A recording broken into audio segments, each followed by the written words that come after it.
Oh, there you go. We got the beat.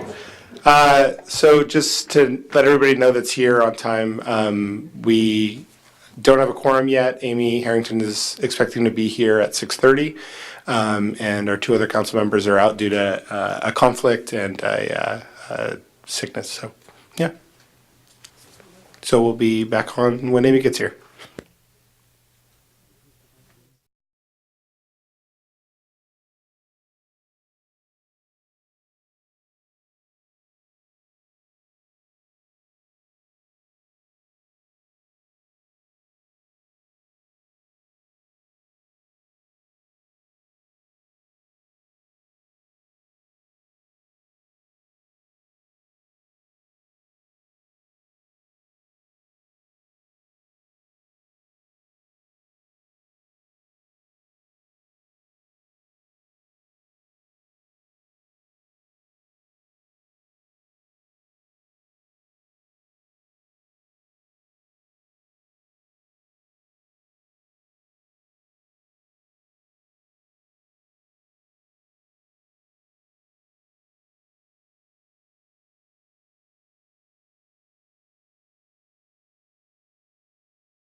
Oh.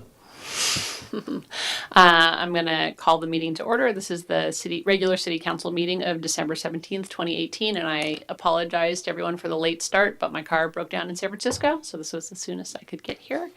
Can we get, let's see, can we have Fred Albach lead us in the Pledge of Allegiance?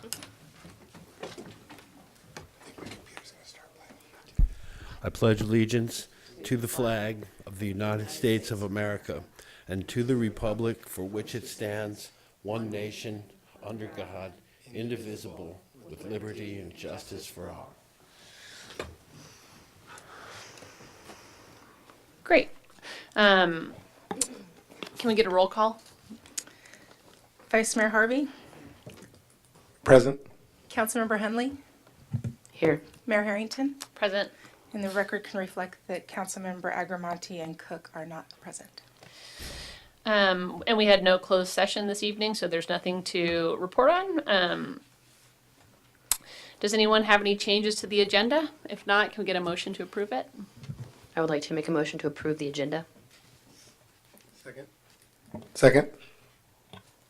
Roll call. Vice Mayor Harvey, Yes. Councilmember Henley, Aye. Mayor Harrington, Aye. thank you. Motion passes. Our agenda is approved 3-3. Right now, we're going to have public comment. At this time, members of the public may comment on any item not appearing on the agenda.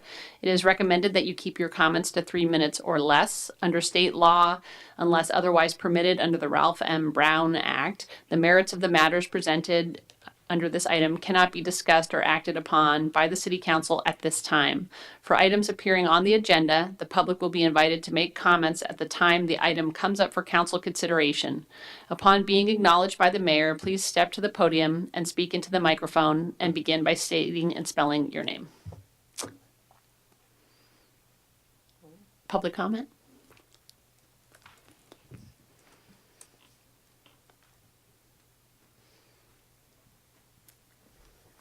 My name is Rochelle Metner, RACHELLEMETHNER. Good evening. My name is Rochelle Metner. I live in the city of Sonoma and have been a resident of this valley for 20 years. My husband moved to this valley 42 years ago. He was age 6. We have 2 school-age children. I love Sonoma and care deeply about this town. I'm speaking tonight as I feel there has been a huge increase in crime over the past few years, and I am concerned. We have personally been robbed twice in the past 2 years. I'm concerned about the safety of our community members, especially those who are vulnerable, such as young children, the elderly, and disabled. It is great that the community is utilizing social media by creating community groups that are used to alert one another to the going-ons. But I would like to address the City Council tonight in hopes that you can assist the community with more ways that can help us as a community prevent crime.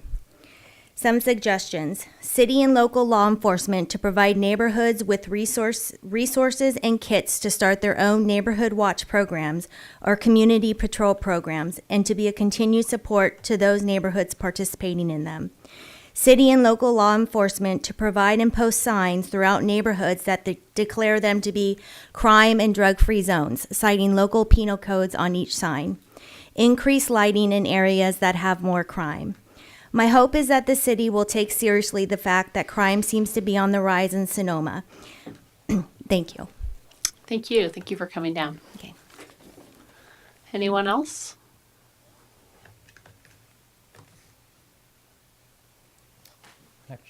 Hello, my name is Joel Bickford. I live in the city of Sonoma. I've also lived in Sonoma County for 34 years. And I was actually going to say something about Roundup and housing prices, but I guess... If you want to make a comment about that, you'd have to wait for the item to be Okay. called. Let me go ahead and comment on the housing prices. Because Sonoma is such a wonderful and beautiful place, when housing comes on the market for sale or rent, demand currently prices housing very highly. And this law of supply and demand is not something that the city council can change. the housing prices are high because it's so beautiful and desirable, and spreading the false hope that housing prices can be significantly controlled without reducing desirability will lead to poor decisions and future disappointment. Anyway, I just wanted to get it out there that it's better to face the truth than live in a fantasy world. Thank you. Thank you.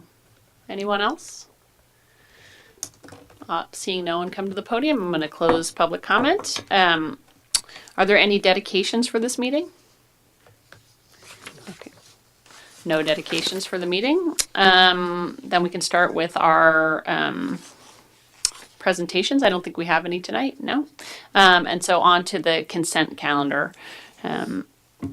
All the items listed on the consent calendar are considered to be routine and will be acted upon by a single motion. There will be no separate discussion of these items unless members of the council, staff, or public request specific items to be removed for separate action. At this time, council may decide to change the order of the agenda. And then, just since this is my first meeting reading the consent calendar, do I need to read each of the items? You do not. Okay. Does council have any questions about any of the items on the consent calendar? Take it out to the public. Are there any public comments on the consent calendar?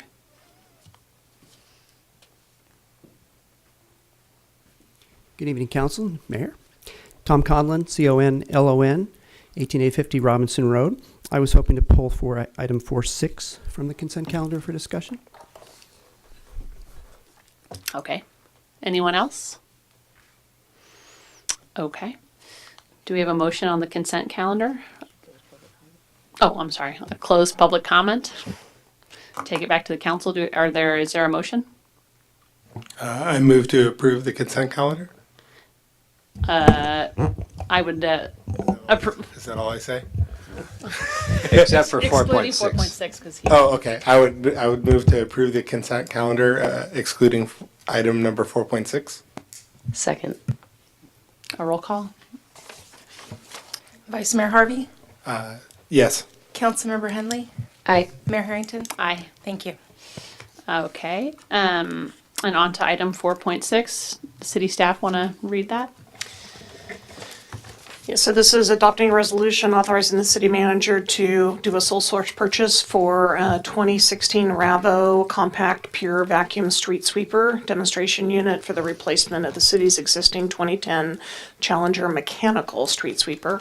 So with that, I'll ask our Public Works Director, Colleen Ferguson, to come forward and just provide a brief overview, and then we'll be happy to answer any questions of the council or members of the public.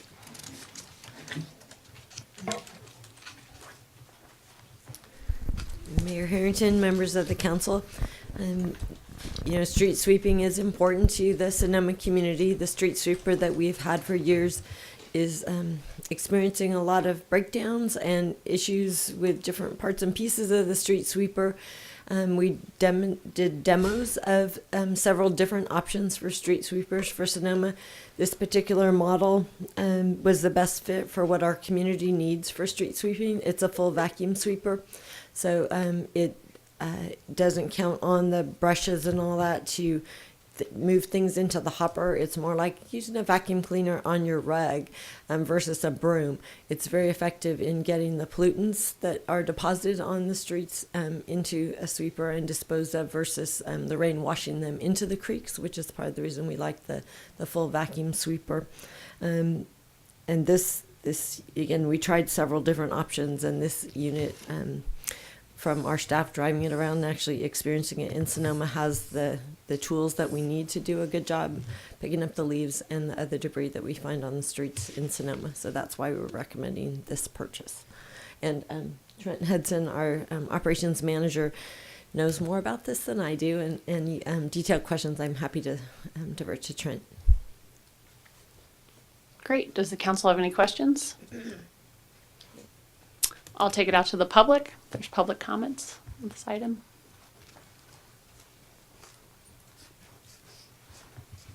Thank you again, Council. Tom Conlon.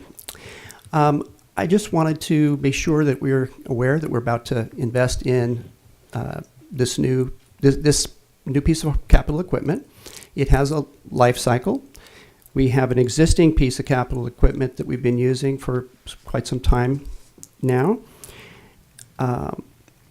We're experiencing a major transition in heavy-duty vehicles, buses, and other technologies. And my understanding is that Caltrans recently procured some new technology for street sweeping equipment. I think it runs on hydrogen fuel cells. It may not be appropriate for the city of Sonoma at this time, but I want to be sure that we mark this occasion. We're making big investments in capital equipment, and we are locking ourselves into what appears to be diesel fuel and diesel emissions and noise and all of the negative impacts of that if we make this decision. So rather than just have it be a minor item on the consent calendar, I was hoping that we could have staff perhaps address if electric vehicles or fuel cell powered vehicles were specifically evaluated for this purchase, and perhaps if there are technologies coming online in the near future, it might make sense to continue to repair the existing equipment we have and purchase a more high technology piece of capital equipment in a year or two when it may be appropriate to do so. Thank you. Thank you, Mr. Conlon. Anyone else? Okay, seeing no one come forward to the podium, I'm going to close public comment. Could the staff address the questions about alternatives that were just raised? Sure. Just so the council knows, I do drive an electric vehicle most days. I've got the other household vehicle today, but I do support changing the technology we use to transport ourselves around. But I still support this recommendation for this street sweeper purchase. As the life expectancy of a street sweeper is about 5 years. Now ours has been around longer than that. We do get significant complaints from the public when they expect their street to be swept. We can't sweep their street because, as Mayor Harrington just experienced, mechanical things break down. And our street sweeper is often in the shop and not able to sweep the street. So it is important to replace the street sweeper at this time. I think it's great that Caltrans and maybe other folks are trying out new technology. So 5-7 years from now, whenever this street sweeper needs to be replaced, other folks will have beta tested the new technology and we'll be ready to move to that for our next street sweeper purchase. Maybe I would just say one thing, if I could, just to add on. I do, as a small agency, we have one piece of these. So that at larger agencies, you might have 4 or 5. And so you can try a new piece, and if it doesn't work or something, you've got backups. For us, we've got kind of one. And I think that's part of what you're hearing from staff is not a reluctance to try new technologies, but wanting to make sure that we're maybe not on the bleeding edge because we only have one. So that would be the only other comment I would add. Thank you. Thank you. Councilmember Hunley? 2 questions. One, this is a pretty substantial purchase. For small cities like us, is there a rental market for things like this? That's a great question. I don't know. It's kind of a niche equipment, but it seems like there's other cities in our boat who, if they could get something a little bit nicer and greener, but maybe couldn't buy it, maybe we could share it. Yeah, I don't know if there are rental options for street sweepers. Yeah, good evening. There's some leasing options, but we've always purchased. I mean, in the long run, it seems to be a better fit for purchasing. At one time we looked to have Corrado, our garbage hauler, farm that out to him, and that didn't work out. So we've continued to do it in-house. And of our vehicle fleet, I know that we've talked in the past about a desire to move towards greener options, but the challenges with the heavier trucks not being accessible yet. But what do we have besides our parking meter We have go-kart that's electric? building inspector vehicle that's it's a hybrid Prius. But as far as our public works equipment, they're heavier pieces of equipment that just don't have the capabilities yet in the electric field. Sometimes at other city circles, you may hear about electrifying the fleet and that kind of thing. And the city of Sonoma doesn't really have a fleet. When I need to get around from one place to another for city business, I'm expected to drive my car. Most of the staff that works in the office is expected to drive their own car and keep track of our mileage and submit to the city for reimbursement if we want to get reimbursed for the miles. We don't have a fleet of standard passenger cars like a lot of organizations do. We have trucks. And when I talk to other organizations that are moving towards electrifying the fleet, they're not electrifying their maintenance trucks because they're just not there yet. The technology's not there to support that heavy load. Councilmember Harvey, Vice Mayor Harvey. Either way. Yeah, so I do have a question. So were there any, as you were trying out vehicles, just to kind of follow up on Tom's question, were there any vehicles that you tried that were of alternative fuels, or did you see any on the market that were alternative fuels at all? Just to know about the market, really. No. I'm not aware of any of the size and capacity we need that are alternative fuels, no. And then how often are the trucks in operation? Is it a daily, every single day we're using them? The sweeper, or what do you The say? sweeper, yeah, The sweeper, yeah. Yes. Yes, the sweeper's used every day of the week, yes. Monday through Friday. Monday through Friday, yes. Okay, great. Yeah, thank you. Okay, are there any other council member comments? No. Councilmember Hundley? I would like to thank Mr. Conlon for bringing this up, and I think it's amazing how every year the technology seems to be developing faster and faster. So hopefully by the time this one's life cycle comes to an end, there will be better options. And I know Sebastopol has their electric bus, which I'm jealous of. So I would definitely like to at least keep our ears open for those options when we start replacing things. I agree. Anyone else? Does somebody want to make a motion? I'll make a motion to close item 4.6. Approve it.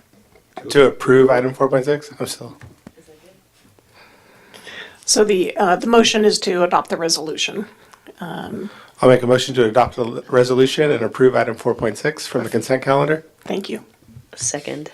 Roll call. Vice Mayor Harvey, Yes. Councilmember Henley, Aye. Mayor Harrington. Aye. Thank you. It passes 3-0. Unanimous. Okay. Moving on to the regular calendar of the City Council. Item 6.1 is a discussion, consideration, and possible action to adopt a resolution establishing a planning fee schedule that includes a cost-based fee recovery system and minimum deposit schedule for land use applications and permits, accept the cost of services study by Matrix Consulting Group, approve related cost recovery policies for reimbursement costs, and exempting the action under CEQA guidelines. Does the city staff want to? Yes, I'll open briefly and then turn it to David Storr, our planning director. So we're here in front of you to basically hold a public hearing on looking at a cost recovery to update our planning fees. So we just have a few brief slides to show council, and really for members of the public. Council has seen a presentation, pre-presentation in June, and we did have a council ad hoc, Councilmember Hundley and Councilmember Cook, who worked with us and the consultant on this. The items that Mr. Storer will show is there's nothing new that isn't in the agenda packet. So a brief overview. Thank you. Again, David Storer, Planning and Community Services Director, Mayor Harrington, council members. Over the course of the last year, we've been looking at providing some additional increases to our planning permit application fees. The main component tonight is simply to allow for a process of cost recovery, or try to get back to the point of having developers or applicants provide for the costs of providing services for those kind of permits. You might know that there's a way to move these slides forward. Not quite sure how to do that. Oh, there we go. Thank you. We're getting all the kinks out like in 2018. 2019 is going to be solid. So smooth, yeah. So anyway, basically, the city hired a company to come and look at our existing service levels, the time taken to review a potential application, see what kind of fees, times are there. We've basically done an allocation of overhead, those kind of costs, looked at the difference between the costs and the revenues, and the product that we saw from Matrix Consulting Group identified some pretty glaring issues. Number one, that the city currently has a very low recovery for its planning services. Currently, we're at 15% and underfunded basically by $478,000, at least from 2017, 2018, as far as the costs. In the process of the analysis from Matrix, we have determined that it would be best to go to a deposit-based application process for certain types of applications. Mostly, they're all discretionary that we're talking about tonight. Discretionary being the separate application from a building permit. So for example, if somebody wants to come and subdivide their property or add to a building, commercial building, for example, a variance or a general plan amendment, those kinds are discretionary projects that we're talking about tonight. Not so much, hey, I want to add to my house 300 square feet. Those are building permits or ministerial type of applications, so we're not talking about those. And we're not talking about impact fees. So for example, if you get a map and you go through the planning process and you want to pull a building permit, it's not the fees that we charge for that either. It's the upfront cost for the benefit of collecting staff's costs for what it services, a tentative map, for example, or a use permit. So in the analysis that Matrix did, we determined that it was best to try to put those large discretionary applications like a tentative map or a use permit and try to get an initial deposit to then draw against, if you will. And there were certain different policies that we'll need to add to our process here to get to that point of parity as far as coming up with costs to cover our costs as staff. So that there's an analysis in your packet that kind of describes those kind of activities that we've identified. That is separate from a second component of this report that talks about flat fees, if you will. So there are certain types of applications that don't kind of rise to the level of requiring a lot of environmental review, and those typically are the lower type of applications, if you will. And you'll see on this particular slide that we are proposing to increase flat fees over a certain period of time so that we can get cost recovery back into those the normal range of what should be expected for a planning agency. We've also built in an annual fee adjustment for our fees. We related that to the CPI. Here's a slide that shows you some very basic deposit types of fees, and I do want to point out, if you're interested in looking at how Sonoma compares to other jurisdictions nearby, woefully low, very low. In my experience, I've never seen fees that low before, and that's over the last 30 years. I mean, you've got a deal. You're offering a deal to developers, and we're not getting cost recovery back for that. And so here you can kind of see the types of deposit-based fees that we anticipate making that adjustment where we can do the drawdown, if you will. And this is not an exhaustive list. There are certainly going to be applications that come in that we haven't got on this list, and there'll be some modifications over time as we get to see those types of applications that come in. Again, now this is the second component I was talking about, the fixed fees. Some like a temporary use permit, this would be like a carnival, not a carnival, but a pumpkin patch. Some kinds of uses that you see in parking lots in the Walmarts and things of that kind of thing. We also have variations of design review components. We have got the appeal fee fixed at $400. We haven't proposed any changes to that. This concludes staff's presentation, available for questions if there are any. Does anyone on council have questions? Mayor Harrington, if I would, just before you go to public comment, Courtney Ramos with Matrix Consulting was unable to be here tonight, had a conflict, but she is on the phone. So if there are any questions from council or community, as council recalls, she did a presentation to you kind of about the methodology at the end of June, but she is available if we need her. I'm here on my phone. And I did just also want to say that council has had conversations about the appeal and appeal fee. These fees, should the council approve them, would be in effect 60 days from now. At this point, we're not recommending any change in the appeal fee. We did talk to the council ad hoc about this, and this is an area that we want to do some additional research and come back and really kind of deal with that as a separate item. So just wanted to say that to council because that was an area of interest that you had. So at this point, we're leaving it the same status quo, and we'll come back and have a different conversation. Thank you. Do you have any questions? Yeah, so I have a question. If a development comes through and we've received a deposit from them, and their cost overrun happens to go over the deposit, do we continue to charge them above that, or do we stop at the deposit? Yes, we're very kind that way. We ask them to make an additional deposit, and we'll draw down on that. Okay, great.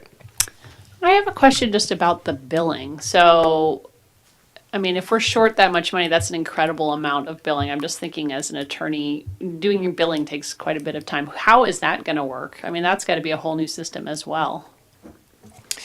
It is, and so there's been conversations between David and then Sue Casey, our assistant city manager, oversees finance.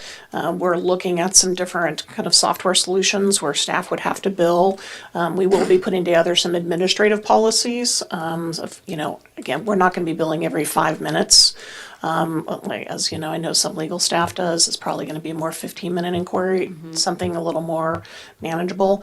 But staff will be required to track their time and capture those hours. And again, the cost recovery is not only for planning staff time, it's also for legal time. It would be for our public works director time who works on reviewing development applications. And if we bring in an outside contract planner to assist maybe kind of with workload as we've had to do recently, again, that time would also be covered. And that's really where we need to move. So there are systems that we'll need to put in place. We will be doing regular billing.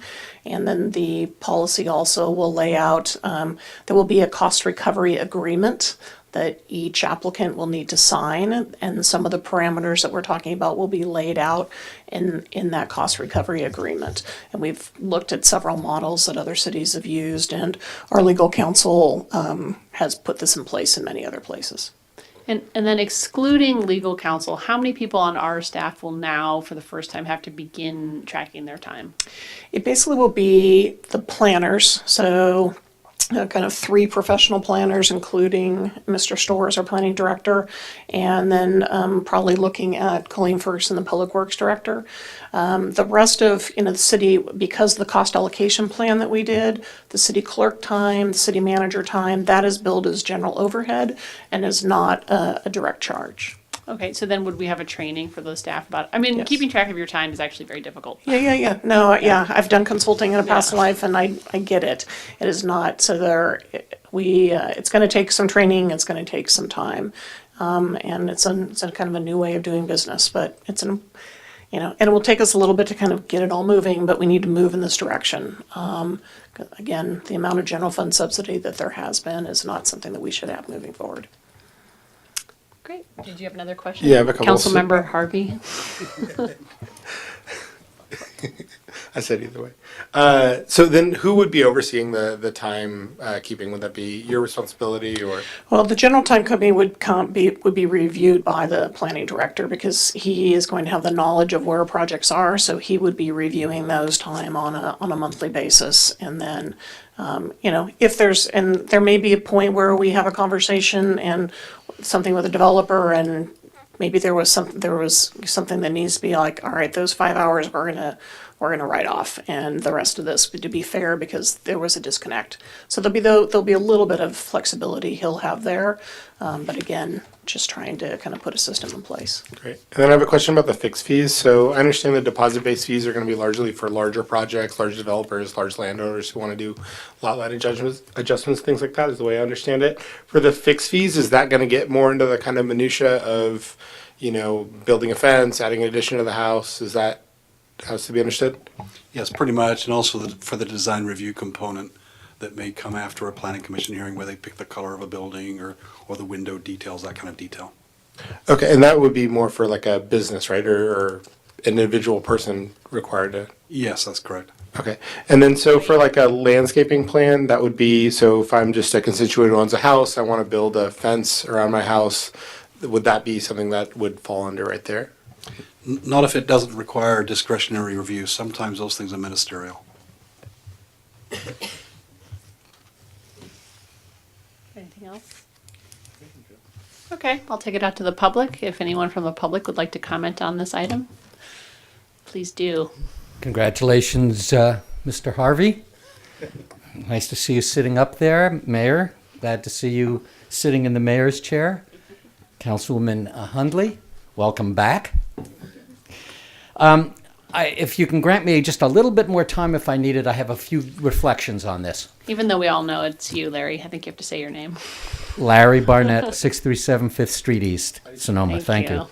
I'm recalling a conversation I had with a city manager many years ago. It's been since 2006 that I sat on the city council, and I had a conversation well before that with a city manager with whom I sat down and said, gee, how much does it cost to put in a stop sign? And he said he couldn't really tell me. They don't keep track of that kind of information.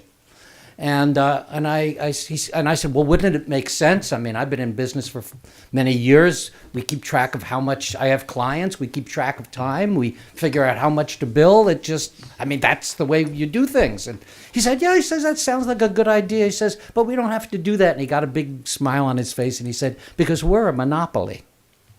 And it was a very interesting moment for me, because the kind of pressures that happen in the ordinary world aren't brought to bear on government. Government has a certain kind of flexibility because it's the only game in town. Now, the lesson for me when I was on the city council, and I had to learn this lesson over and over again, was about the primary role I had as a city council person, which was to question and look at and examine and be curious about everything in the city budget, everything in the city operation. If I didn't understand it, I learned I needed to, because things happen. And what the underlying message of this report is, that the city of Sonoma has essentially let $3-4 million slip through its fingers over the last 10 years. That is a terrible thing, particularly given the environment, which has been, we're short on money. So, as I say, the lesson here isn't that mistakes get made. Every operation makes mistakes. Ordinary businesses make lots of mistakes. The fact is that you have a unique job, which is we're counting on you to catch them. We're not counting on the city staff to catch them. It's great when they do. It's really ultimately your responsibility to take a look at what the city operation is. Now, the fact that we're going to start tracking time is great. It's long overdue. There was one provision at the very end of this report that concerns me. It had to do with what I would refer to as an indemnification agreement, in which it says if a legal action is brought against the city on a decision by the city, that the cost of that legal action shall be covered by the applicant. That, to me, needs a lot more consideration, because the city has to be accountable for what it does and how it makes its decisions. If the Planning Commission makes an error, or if the City Council makes an error, having an appeal ultimately result in a lawsuit and making the applicant pay for the cost of that appeal when it's actually the fault of the decision makers, to me, is risky and essentially encompasses a problem. So I think that needs a tighter look. As to the appeals, I understand that they're going to be reviewed, but I'm going to continue to argue that they be set at a reasonable amount. Thank you very much, and thanks for the extra time. Thank you. Anyone else?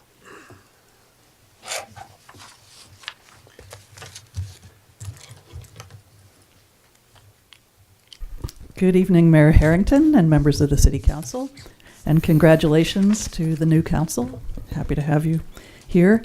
My name is Carol Marcus, 873 First Street West. Though I realize you're not taking up the issue of fee increases specifically for appeals this evening, I feel it's worth mentioning now that I don't feel it's justified to increase fees for appeals.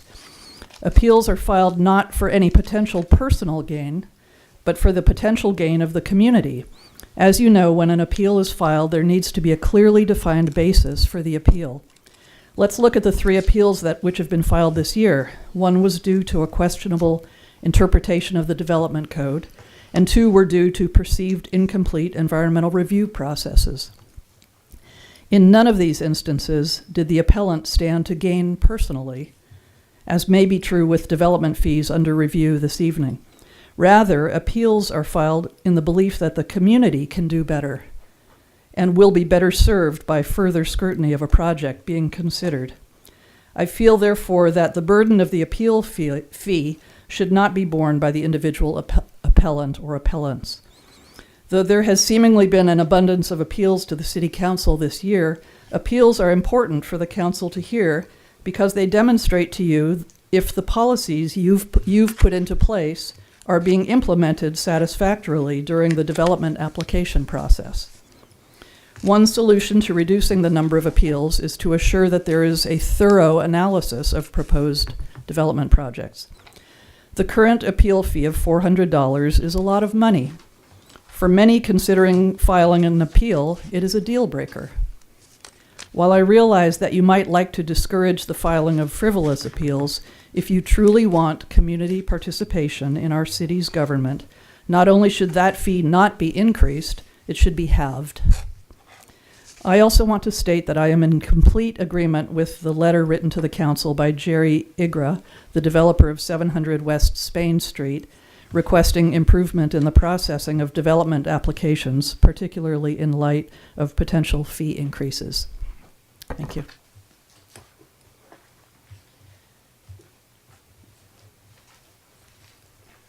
Good evening, Mayor Harrington and City Council. Fred Allebach, 19550 8th Street East. I have a number of comments. I think it's a great idea to get $500,000 more a year, and why not, if you can. Then I have some other questions. Is the Planning and Community Services Department a new name for the Planning Department? I had never seen the Community Services part of it on there. And then I wondered if in this new scheme, if there was a general plan amendment made by a city council member, would that be paid by the city, or would the individual council member pay the $10,000? Or, I mean, I would think that a city council member could bring a general plan amendment. For example, if I wanted to increase the inclusionary requirement to 40%, I don't know if that would cost $10,000 or how that would be paid. And then for the EIR, I was curious if the $25,000 for the EIR is for like any project of any scope, of any kind. And then the Cotati budget in the staff report showed that the Cotati budget, city budget, is less than half of the Sonoma budget, but they have 9 more staff. So it was curious to me to see that. I was curious what was up with that. And then the idea of the continuum of benefits was interesting to me. That was you had universal benefits, group benefits, individual benefits, and so that, for example, something like the police was a universal benefit, and that would be funded by a tax measure rather than by a fee.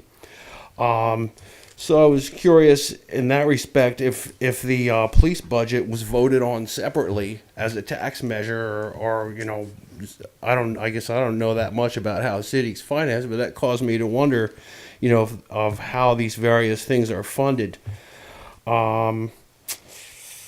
So I think that's about it for my comments. Thanks. Thank you. Anyone else? Okay, seeing no one rise to the podium, I'm going to close public comment, and I'm going to ask the city staff if they can address the questions, which I think were, one, how does the cost recovery work if there is a litigation filed? A brief description about that. 2, I think Mr. Allebach raised the question of whether or not, I think the broader question is, who do these fees apply to? Do they apply to a city council member or not? I think those were the 2 main questions. And then with regard to the budget of Cotati, I don't think that's relevant to this. Interesting, but not on point, perhaps.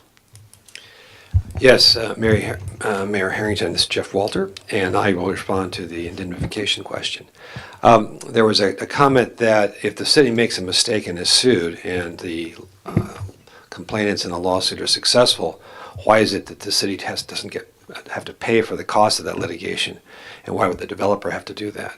And the answer is at least twofold. One, consistent with the idea that a developer pays his, her, or its way, it should not be benefiting from the taxpayers funding litigation brought against a development project that was approved, even though potentially by mistake. And number two, developers and their attorneys are very careful to closely examine all of the actions, resolutions, conditions, CEQA documentation, and steps that cities take. And if they think there is a problem, they bring it to our attention. They are the first to bring these things to our attention because they know if they're going to get a project approved that has defects in it, that it is subject to litigation. So if the council ultimately approves a project without developer objection, it's assumed that the developer finds the project in the way it is approved to be satisfactory, acceptable, and lawful. Thus, why shouldn't it be contributing to the costs of the litigation? Finally, the Subdivision Map Act, for example, expressly authorizes cities to seek indemnification against developers whose projects are approved but successfully sued. And it's something that cities have been doing in the state of California for at least 50 years. Great. And then the other question was with regard to the, one, who do these fees apply to? Do they apply to the city council? And two, for the EIR and other deposits, does the size of the project dictate the deposit? So I'll answer, and then if maybe David wants to add on. And the council has ability to waive fees for themselves. So, I mean, an individual council member couldn't bring up a general plan amendment, but if council as a whole wanted to do some kind of amendment, then we would waive the fees, and we would then be looking at that probably as a broader kind of public good, public policy you want to look at. I think to go back to Mr. Walter's statement, there really are kind of private goods and public goods, are universal benefits, and here police and fire are things that come out and help everyone. This is something that whether you're adding an addition to your house, you're a private applicant, and you are deciding to develop a piece of property, there are private benefits that are coming to you. And so therefore, the general taxpayer should not be subsidizing that cost. And so that's when staff, as we've gone through and looked at different revenue sources, looked at this and really saw an anomaly that most cities have a robust cost recovery, and so that those private applications and those private benefits are being paid for by a private individual and not by the general taxpayer. So that really is part of kind of that 30,000 foot of what we're trying to do here. In terms of the EIR, if something rises to an EIR, a full EIR is going to cost far more than $25,000. So, there's definitely lower levels of environmental work that might not cost that much, but a full EIR is going to cost much more than that, and that would be a large project. Great. Yeah, just to add to that, CEQA has a preference to go to an EIR for all projects unless you get a categorical exemption or you can do a negative declaration. So what we've done here is built a fee system based on, let's assume there's an initial study, and that will inform us as to whether we go and are able to make a negative declaration that an EIR will not need to be prepared. And so that's why the fees are lower for the initial study to get to that point. Typically, you don't need as many studies unless upon graduation you go to an EIR, and we kind of know it's going to be an EIR. Sometimes you can go straight to an EIR without doing the initial study. So at least in this case, we've plugged in there a $25,000 knowing that we think we're going to go to an EIR. Thank you. Maybe I would just say one other. The other item that is within this for clarity also is when there are studies, if we're doing a traffic study or we're doing a historical asset study, those studies, sometimes those are paid for by the developer. They're all paid for by the developer. Sometimes the developer selects and the vendor, sometimes the city does. In the situation that we've also clarified within the cost recovery here is that, again, those benefits and those contracts, if the city is consulting, that those are reimbursable and would also be covered within the cost recovery plan. And that clarity is included within this policy as well. Thank you. Council members, Vice Mayor, do you want to make comments?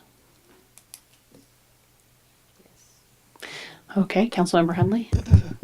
I'm excited that this is finally coming to a close. We started this a while ago, but this is just one more piece to help prepare us for the modern world that we're all living in. And I think that I think it just has benefits all around. You know, having more resources to invest into our planning process will create a planning process that produces better results for everybody. And also, you know, I like the idea that now that staff time reviewing projects is no longer free, that hopefully we will get better, more ready projects presented to the city instead of getting us to help people finish up their projects for them. So I want to thank our planning director and our city manager for all your hard work, and it's been like a year-long journey, and it's exciting to close down one year and about to go into a new year a little better prepared.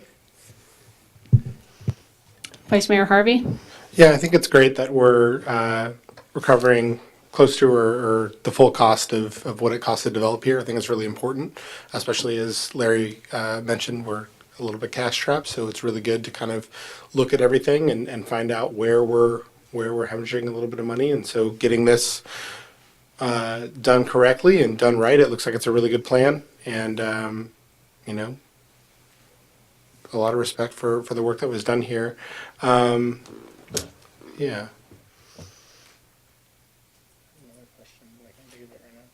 Okay. Thank you. Well, this is a lot of work, and I do want to say that ever since Kathy Capriola has been here, she's been working on, I don't know if modernizing is the right word, but certainly bringing in the best practices from other areas, and I think this is a strong one, and it's been sort of a very expensive not using the best practice. So I think it's great that it's been done so methodically and thoughtfully. I agree with members of the public about the appeal fee. I don't agree that it should be reduced, but I think the appeal fee should stay where it's at. That the tremendous amount of work that members of the public have done on appeals over the last 2 years and really highlighted defects and raised the standard for everyone bringing projects forward has been helpful and a little painful, but I think good ultimately.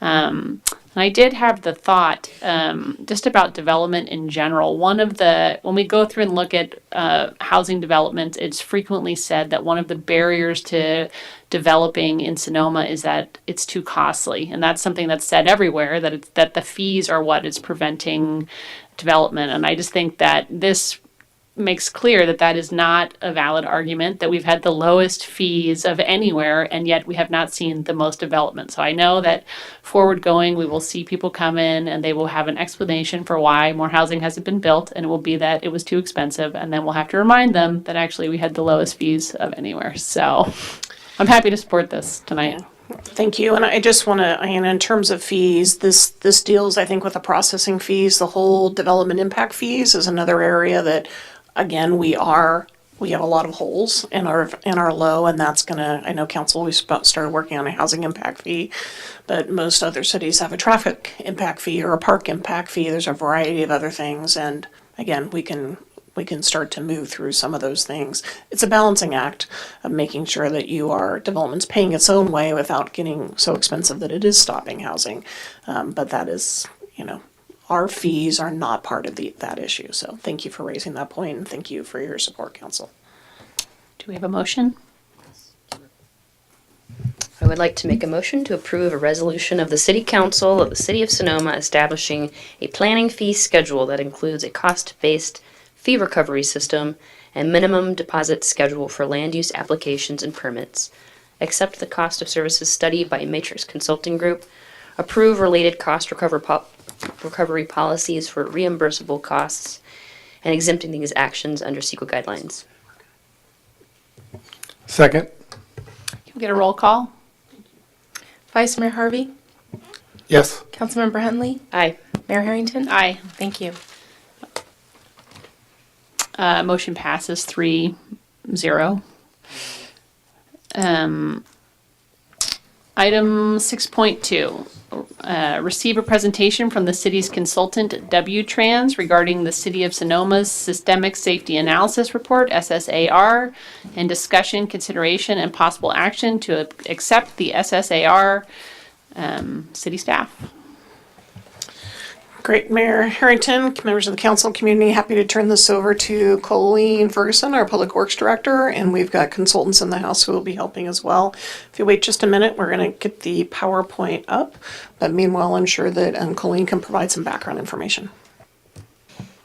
Okay, Mayor Harrington, council members, the City of Sonoma was awarded $72,000 in state funding administered through Caltrans to prepare a systemic safety analysis report as part of a new program with Caltrans' Systemic Safety Analysis Report program.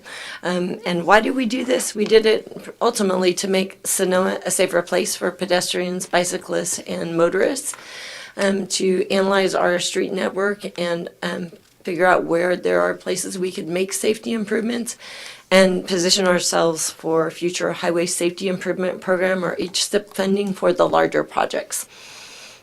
So on March 20, 2017, the City Council authorized the City Manager to execute a professional services agreement with W-Trans, who's a traffic engineering consulting firm with extensive experience in Sonoma for preparation of the city's SSAR. And we have two well-qualified professionals from W-Trans, Nick and Andre, to present the work that they did.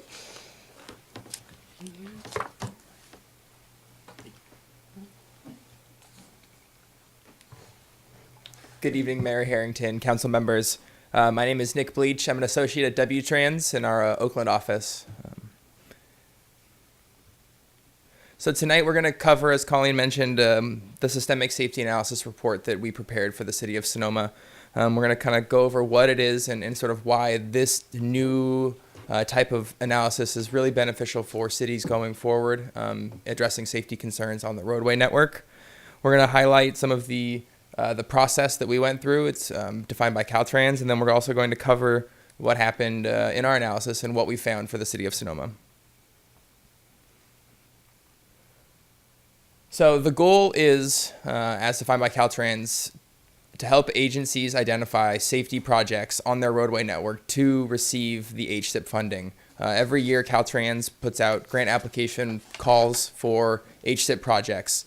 And a lot of city jurisdictions that are larger have the funding and the ability to go after these grants more easily. Some of the smaller jurisdictions around the state may not have the staff resources or budget to go after these projects. So the Systemic Safety Analysis Report program was developed in order to provide funding to these agencies to identify these safety concerns so they would have a leg up or an equal playing field on the HSIP application process. So for the City of Sonoma, it was awarded, as Colleen mentioned, the grant in 2017, and we began working shortly thereafter.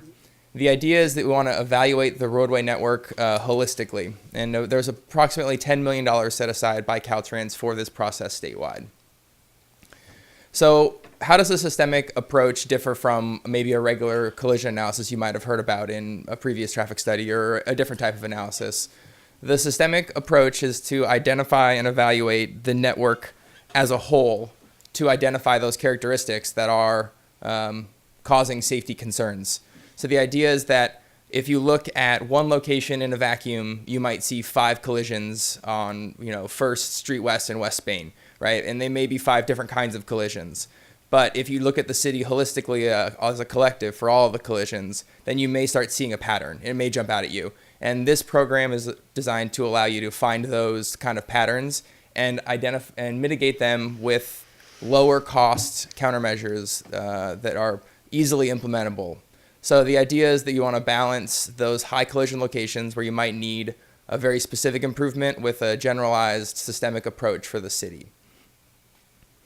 The process is defined by Caltrans, and it's very regimented in its form. It's an engineering document through and through, and it's designed by engineers for engineers. So the idea is that trying to simplify it so everyone can understand is one of the biggest challenges with this type of report that we've seen working on it. So we think we did a great job trying to simplify the document for readability as well as in this presentation. They outline all of the number of steps you need to take, and they're listed here, and there's a lot of them. You have to collect a lot of data. You need to then perform the analysis qualitatively and quantitatively. So we're talking Andre and I walking the city of Sonoma, driving around to locations where we've seen collisions, really getting out there and understanding. Having done work in Sonoma before, have a good understanding, but it's a little different when you get out there and you're really like looking for specific issues. So then compared to a collision analysis, which we maybe do in GIS, Geographic Information System software, where we're correlating different locations and collision types. We looked at 3 different types of collisions: the systemic issues, those trends we noticed citywide, intersection locations, and then as well as the segment type collision. So for reference, we collected data from January 2012 through December 2016, which was the most recent 5-year period available from the California Highway Patrol. They collect collision data statewide and aggregate it to a database that's queryable, and we can download the data to our computers in our office. So there were 640 reported collisions in Sonoma over 5 years. While that number is an abstract term, it's a pretty standard number of collisions that you might expect on a normal roadway network. And we collected data at 21 intersections and 11 roadway segments, so we got all the major corridors and all the major intersections in town. And then we also collected speed data, turning movement counts, as well as average daily traffic. And with that, I'm going to turn it over to my colleague Andre, who will walk you through our collision analysis. Good evening, Council. I'm Andre. And so I just want to get into actually the collisions themselves, because that's what really matters. And so over the 5 years, we analyzed a total of 640 reported collisions. That does not mean these were all of the collisions that occurred within the city or the city's sphere of influence. This Caltrans actually categorizes the type of collisions which are recorded. You start off with your property damage only collisions. Those are fender benders, maybe a mailbox was struck by a vehicle, or even someone's bicycle was maybe mangled. Then you have your complaint of injury. You have your visible injuries, severe injuries, and then your fatalities. And so the distribution you're seeing on the screen here is actually what you would like to see. You would like to see more property damage collisions and less fatalities, moving up the scale. And so luckily that is what you have. Obviously you'd like to see less collisions overall, but they are not, you can't prevent them all. And so moving on to the actual systemic issues that we discovered throughout the city based on our GIS and other analysis. Let's start off with the collisions with pedestrians collisions with pedestrians and cyclists under 18. These are school-age children. We also had collisions with pedestrians at unsignalized intersections, collisions at intersections involving left turns, and those are at intersections with not street lights, but traffic lights. So along West Napa, and then unsafe speed collisions, DUIs, collisions with fixed objects, and then lastly collisions with cyclists. And so,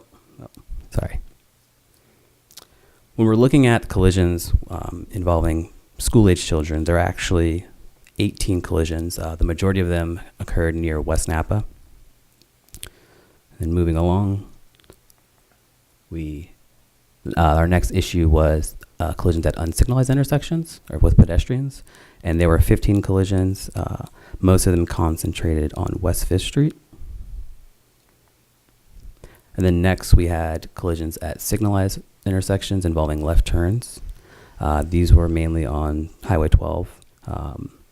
These are collisions at intersections or collisions at signalized intersections which do not have left turn signals, or they're unprotected currently. Does that make sense? Okay. Moving along, you have your most common collision, as you can see on the screen. These are collisions with where speed is the determining factor for the most part. Vehicles traveling above the speed limit. And then next we have DUI collisions. Here, there are actually 48 DUI collisions or collisions reported. 22 were in the historic plaza. Or not in, but around, excuse me. Next, collisions with fixed objects. There were 54 collisions, 15 at night. And then, cyclist involved collisions. We had 39, 10 where bike lanes were currently existing, and then 5 where there were no bike facilities whatsoever. And then I'm going to give it back to Nick to talk about how we went on from there. So after we identified those systemic issues, then we were able to utilize a list of countermeasures that have been studied and researched by the Federal Highway Administration to have a known impact on collision reduction. So the idea here is that while there are many engineering improvements out there that can be implemented, this process requires that you utilize proven implementable measures to reduce collisions. So these are located within the California Local Roadway Safety Manual, and these countermeasures are also listed and sorted by their federal funding availability, many up to 90% or even 100% depending on the type of project, the type of collisions they address. So not every improvement addresses every type of collision. And then also their expected lifetime, as we were discussing earlier. Lifetime is an important process for cities to consider. So this is another thing that's listed in the document for the improvement measures. And they're broken down into those 3 different areas here: signalized intersections, non-signalized intersections, as well as roadway segments. So in the city of Sonoma, for signalized intersections where collisions are occurring, the recommended countermeasures that are low cost or fairly low cost include improving signal timing, adding protected left turn phasing where it doesn't already exist. So those are those unprotected left turns.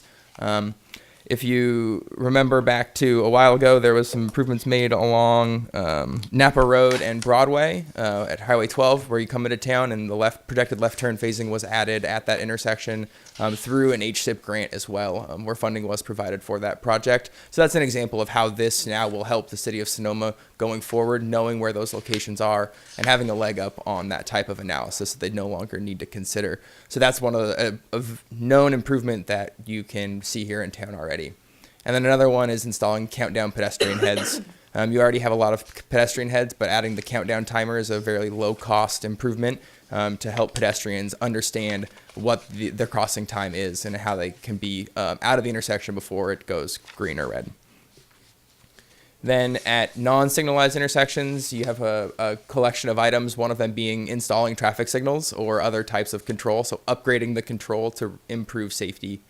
And then at crosswalks that are uncontrolled, you can add enhanced features, raised medians, flashing beacons, additional signing and striping. A lot of different options are given there that are known to improve safety. And then another thing that's actually pretty unique to Sonoma, you can create directional medians to restrict turning movements where they're already restricted. Looking over at First in Spain on the square, where it's a signed no left turn, right turn only, but it's currently just with raised delineators, and you can still make those unsafe left turn movements. The idea would be you could construct something physical to guide the driver as well as provide safety for pedestrians crossing the street. So that's one of the examples there that's pretty unique to Sonoma.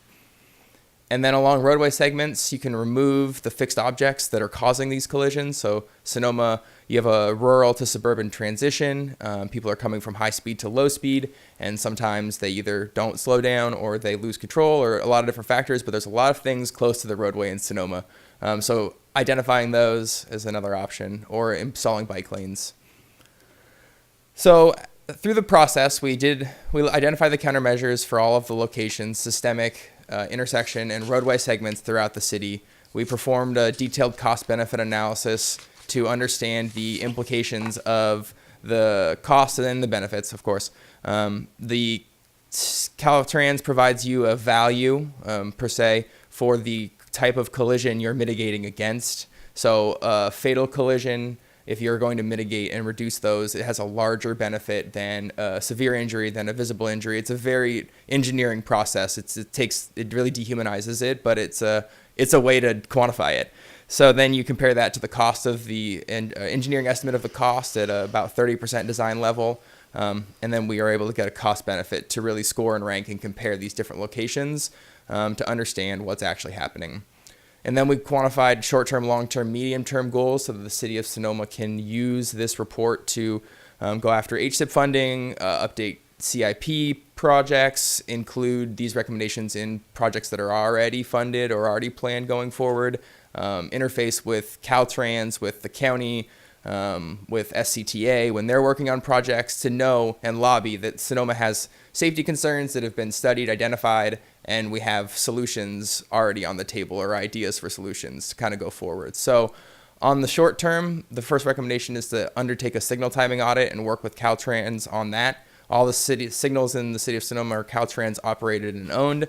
So one of the things that has a really big safety impact there is to take a look at the red, yellow, and minimum green times. So the idea is that you can either, if you're stuck in the intersection, get out before someone else comes in, or you have enough time to react. And so that's one of the short-term recommendations there.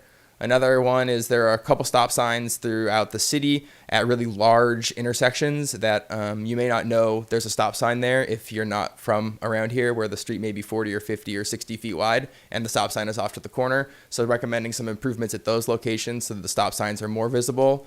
And then as well as undertaking that audit, as I mentioned, to identify those items close to the roadway, mailboxes, trees, posts, signs, things that might be within what's called the clear zone of the road. So the idea is that if you swerve to avoid a deer, you don't hit a tree at the same time.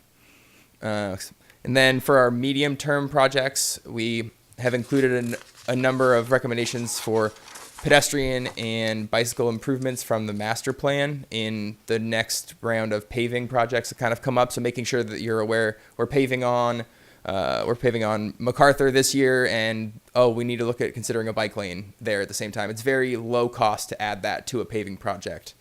And then undertaking another audit. So these are, again, the low cost things for the city to go after to understand what actually needs to be done. And the idea, we've noticed the deficiency, and now that the next step is to then understand how broad it actually is. So the sign audit. A lot of the signs in Sonoma either are small or older signs, and they maybe have the retro-reflective coating is wearing off. So when you're driving at night, you may not see the sign. They may be peeling. So the idea is that you would go after, you would program that and study it. And then additionally, to program some funding or to continue to identify those grant funding opportunities for Sonoma. And some of those grant funding opportunities are listed here. These are some of the bigger ticket items that we've noticed here in the city, and these intersections require additional study. So while we've identified the safety concerns at these locations and have identified a number of countermeasures to improve those safety concerns, there are then additional trade-offs at these locations that need further refinement and design and through the grant application process. So a grant application usually requires a little bit more design work than is completed through this study, so it's taking it to the next step. And these are trade-offs about congestion, about community impact, about the beautification of the project, all sorts of trade-offs that aren't hard and fast safety like this report calls for. So we've identified these locations and recommended that the city work to highlight those, and they're prioritized based on need. And so I'll call out 5th and Sudley since it's here on the screen at the Safeway driveway. A number of discussions and thoughts went into this location. This is the one location in the city where the fatal collision occurred during our 5-year review period. A pedestrian was struck and killed in the crosswalk. Now, there are a number of different opportunities and things to mitigate types of pedestrian improvements. You can add beacons, you can shorten the crossing distance, you can add pedestrian refuges, and all of those are normally applicable at locations. But here, it's a little bit of a trade-off discussion, and we've already started that discussion with city staff so that they have an understanding going forward as that one works out. So Studley northbound, the left turn gets you to the back of the library. So we don't want to put a median there, right? Because then you can't make the left turn to the library. And then it's really close to Highway 12, and so there's a closeness for the intersection about delay and queuing. So a stop sign isn't a very good option there because the traffic is really heavy on 5th Street, but it's not really heavy on Studley comparable. It's about 5 times as high on 5th Street as Studley, right? So you can't put a stop sign there because it's going to back up. Mm-hmm. And so, we've sort of eliminated a number of these options that are available in the report, and we've kind of boiled it down to a traffic signal is the recommended improvement. Now, a traffic signal there is going to take some studying and some design, but it's feasible. But it's definitely the option that, is moving forward in this project is recommended, that is the safest option for improving the operation at the intersection. So with that, I'm just going to move on to questions and pass it back to the mayor and council. Thank you. Council, are there questions? Council Vice Mayor Harvey? So yeah, I noticed that on Studley, you're recommending a traffic light, and then also on Fifth Street West and West Spain as another location. And I would just be concerned that unless we really have the timing down, that it's going to become a major kind of backup problem along that route. Yeah, so that location, while those intersections are very close together, there are some signal design techniques that can be used at that location for a triplet of signals like that. And it would be something that the city would then really want to consider going forward. So a signal option there would need to work with Caltrans, and Caltrans operates and owns all the signals in the city of Sonoma. So that's sort of why that discussion item is brought up, because it would need to work with them. Would Caltrans operate these signals? They're really close together, and that happens sometimes where Caltrans will take operation of a traffic signal if a jurisdiction installs it to their standards and their specs. And those are the questions that will be kind of further studied in the recommendation for the CIP, kind of to program that idea. And then when you're talking about traffic timing, changing the light timing, is that more to improve traffic flow? What's the problem that you kind of are seeing? So when you have three signals like that so close together, you would need to make sure that movements along the corridor are going together. So you would coordinate the timings so that you wouldn't have a bottleneck occurring. You wouldn't get stuck in between the three, right? So that's the idea behind that. So is like the way that traffic, I'm just trying to understand. Yeah. So the way that I would perceive it is that traffic timing, when the signals aren't timed well, you get drivers who are frustrated, and so they're trying to break through that next light. Is that kind of the Same idea. Yeah. So created? the idea you would hit consecutive green lights. You wouldn't get stuck in between. Okay, Yeah. good. Councilmember Hundley?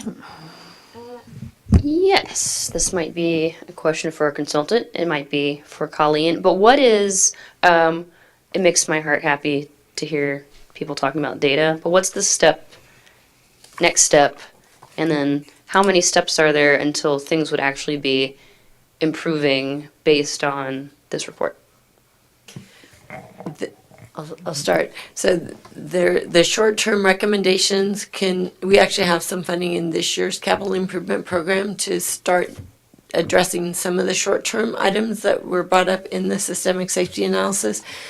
So things like changing signs, striping, identification on the pavement, the different things we can do with our own crews. We may have to get some input from W-Trans and our traffic engineering consultant with GHD to have clarity in terms of what exactly we're going to do, but we can do some of that stuff now. We can also start the conversation with Caltrans about the signal timing recommendations and nudge them towards making changes at their signals based on the report that they funded us to work with W-Trans on. So some things can happen really this fiscal year within the next 6 months.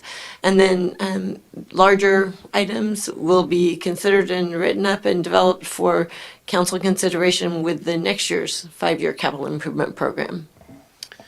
I think it may be helpful for council and community to know, a stoplight, putting in a stoplight at either of those corners, can you just speak to the cost? Because these are not inexpensive improvements that we would need to look for funding for. Yes, of course. So in the North Bay up here, so I work in Oakland, so call it the North Bay. The traffic signal installation, including design, procurement, construction, they're currently running about $600,000. The cost of construction has gone up significantly.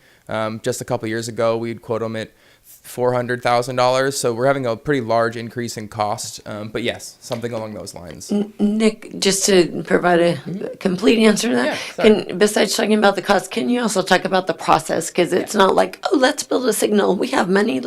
It's not that easy. Yeah, so the process behind building a traffic signal, so once you've identified your location through what are called warrants, you have to meet a certain standard to install a traffic signal. There has to be a need for a traffic signal, right? The idea is that in traffic engineering, we want the least intrusive solution for the location, right? So you don't need a bunch of stop signs where stop signs aren't needed, right? It just slows everyone down and sort of impacts the flow and makes everyone upset.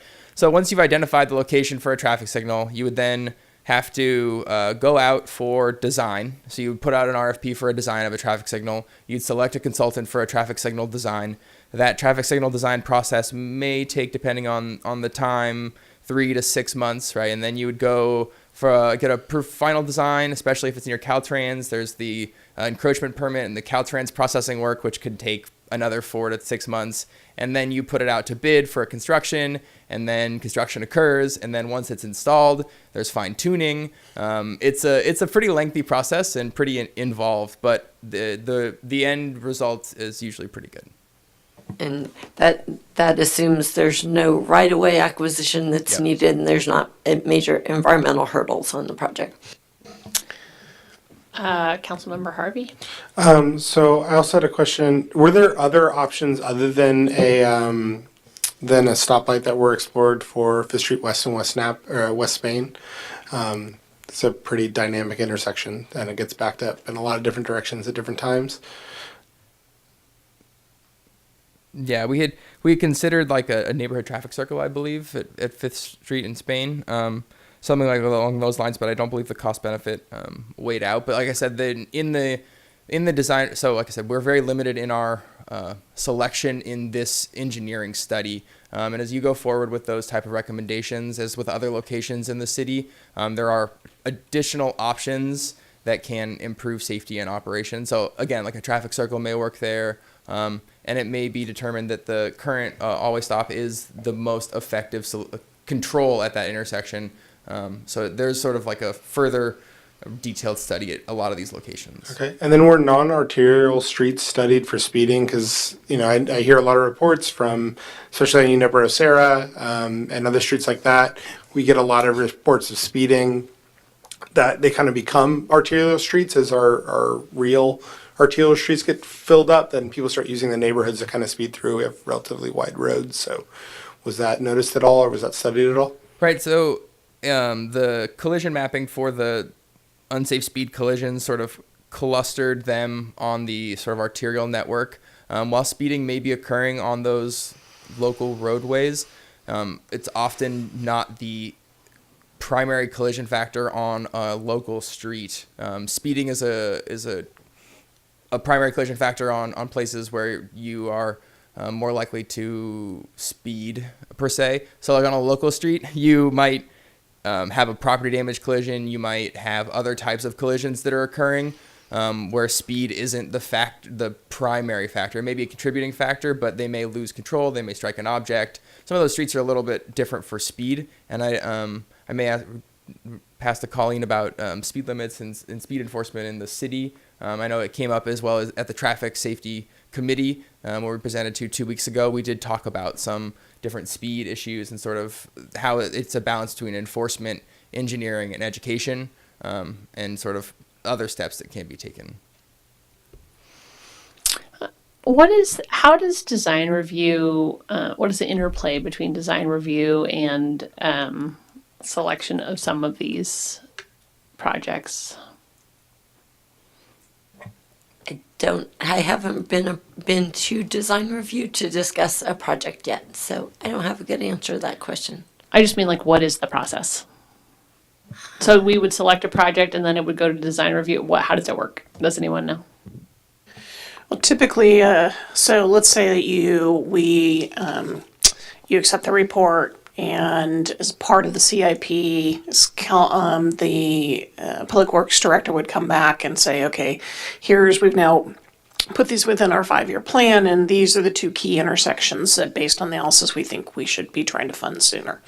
So I do not believe those would be going to design review. I think they would talk them through with traffic safety, but then it really is a conversation between engineering and the council and or Caltrans. So there's not another Okay. planning Some of them commission. have obvious physical implications for the appearance of the town, and so that the only review of the physical appearance of it will be by the city council. Yes, that's typically now, and I'm looking to see if Mr. Storer wants to say anything differently, but typically design review is looking at private development projects, not looking at that streetscape. Now, if there was, let's say that council was looking at a traffic circle and you wanted to explore that as a solution, but you wanted a traffic circle that fit an aesthetic. Right. That's actually what I was thinking of. Yeah. So if you wanted to do that, you might want to have your design review and historic preservation commission take a look and provide you some input. Again, as you look at individual specific projects, I think both staff and council will be looking at, all right, what is, this product or this solution, and what is the process for this? Okay, thank you. And as council considers the budget and the capital improvement program and all that as we get into the next budget cycle, anything that council would like to see as part of us moving projects forward that would be considered in the CIP, it'd be great to hear that as we talk about the CIP through the budget process. So we know, okay, we get to this point and then we go out to design review and we come back to council with design review input. Okay.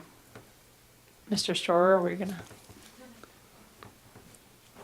Yes, the only thing I could add to the conversation would be that each of the projects that go through a CIP process may need its own independent CEQA review, and staff could obviously do that. And then, should the council wish to go to the planning commission or the design review, we can determine that process at that time, if there's additional input that council would like to receive. Thank you. Any other council questions? All right, I'll take it out to the public. Good evening again, Larry Barnett, 5th Street East. I want to bring attention to the intersection of Andrew and Broadway. It's Andrew on one side, and the other side is Patton or France. I didn't hear it mentioned. Maybe there's been no collisions there. I consider it to be a spot where a street light system would be greatly helpful, primarily because those who wish to avoid the downtown congestion inevitably use that cross street, and it's getting more and more use, and it's getting more and more difficult, and it's backing up, particularly with that coffee operation on the corner. When cars are lined up there to get the coffee, sometimes they intrude into the street. It's getting complicated. I was glad to read in the report the indication about curb or street markings or other kinds of information. I have mentioned before to the council that I consider the curb bulb outs that are located particularly along Napa Street to be dangerous. They're not well marked. They're the same color as the rest of the curb, and at night they're almost impossible to see. And I think with some yellow and black striping on the directional side of the cars that are approaching with reflective material so that the headlights pick them up, it would make a big difference. It'd be a very inexpensive improvement and save a lot of tire damage for people. What happens when you roll over those curb bulb outs is you usually blow a tire.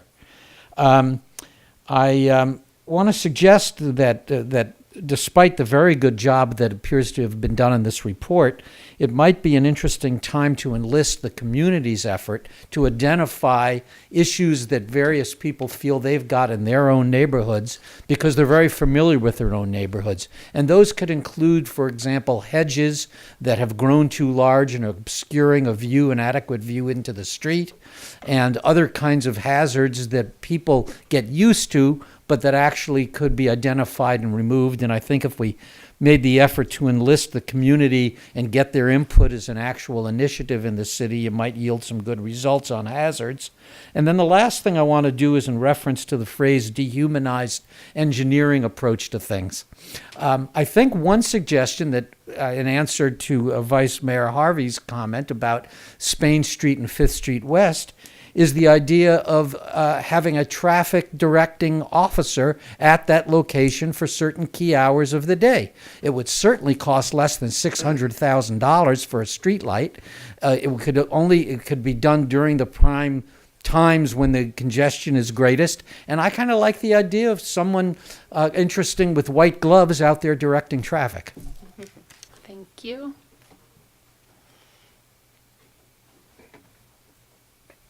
Good evening again, Fred Alabak, 19550 8th Street East. I noticed on the report that there was 8th Street East and East Napa part of the report, which is not actually in the city, but if it's in the report, I think that's great. And I'd like to point out that the county striped that so that there's a passing lane opens up right before my driveway. So as I pull out, people are going to be passing right into the lane that I'm pulling out on. And so I pointed that out to Susan Gorin, but that was like, well, that's standard procedure. But it seems like the passing lane shouldn't even be on 8th Street East, period. It doesn't need to be on a passing lane on 8th Street East anywhere down there except for maybe south of Denmark. One thing that I suggested in my letter public comments was for Sharrows. And if you look at a link to Sharrows, that's something that are like share lane arrows, and you just paint them onto the lane. The city street lanes are not really big enough for a bike lane, for example, on East Napa Street or other streets. There's not enough room to put a bike lane. But if you did, when you do pave on a narrow street, you could put Sharrows, and that would show cars that bikes have a right to be here as well. You know, nice green striping. And I have made the suggestion that could be something that the TID could possibly fund, because that would be a tourist-friendly activity. And it could be advertised as Sonoma is bike-friendly. All these guys come and ride their bikes out to the vineyards or around town, or they're going to ride on our new tree tour that we're going to do at the CSEC. And so if there's Sharrows, then people will feel good and cars will respect the bikes a little bit more. So I think the Sharrows are a good idea, and I didn't see that in the report. And increased biking is something that the city and various community actors are interested in for reducing greenhouse gas emissions, and I think it'd be a good idea to emphasize that, and Sharrows are a good way to do that without having to do a whole bike lane and displace cars. You just put the paint right in the regular lane. And also the bulb outs, when you get to a bulb out and you're going there, you don't have your 3-foot safe distance. If there's a car coming right behind you, you're going to like get crunched at the bulb out. And so those things should have a bike lane on the inside of them. And for the different projects around the plaza, if the bulb out is proposed as a mitigation for pedestrians, it's going to then become a hazard for bike riders who are coming by. And if a car comes by, it'll squeeze them right in there. 2 cars, 2 bikes. There is not enough room for the bikes to be safe. Thank you. Thank you.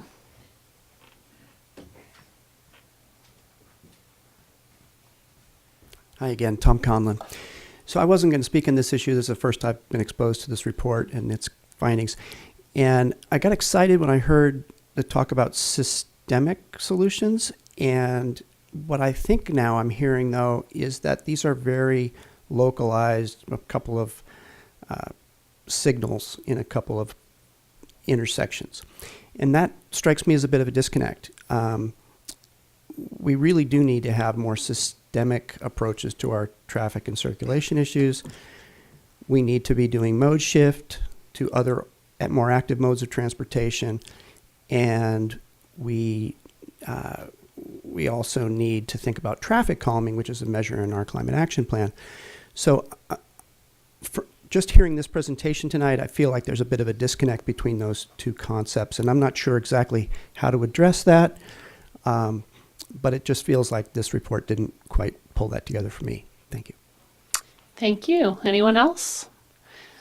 Seeing no further public comment, I'm going to close public comment. Council member comments. Council member Hundley.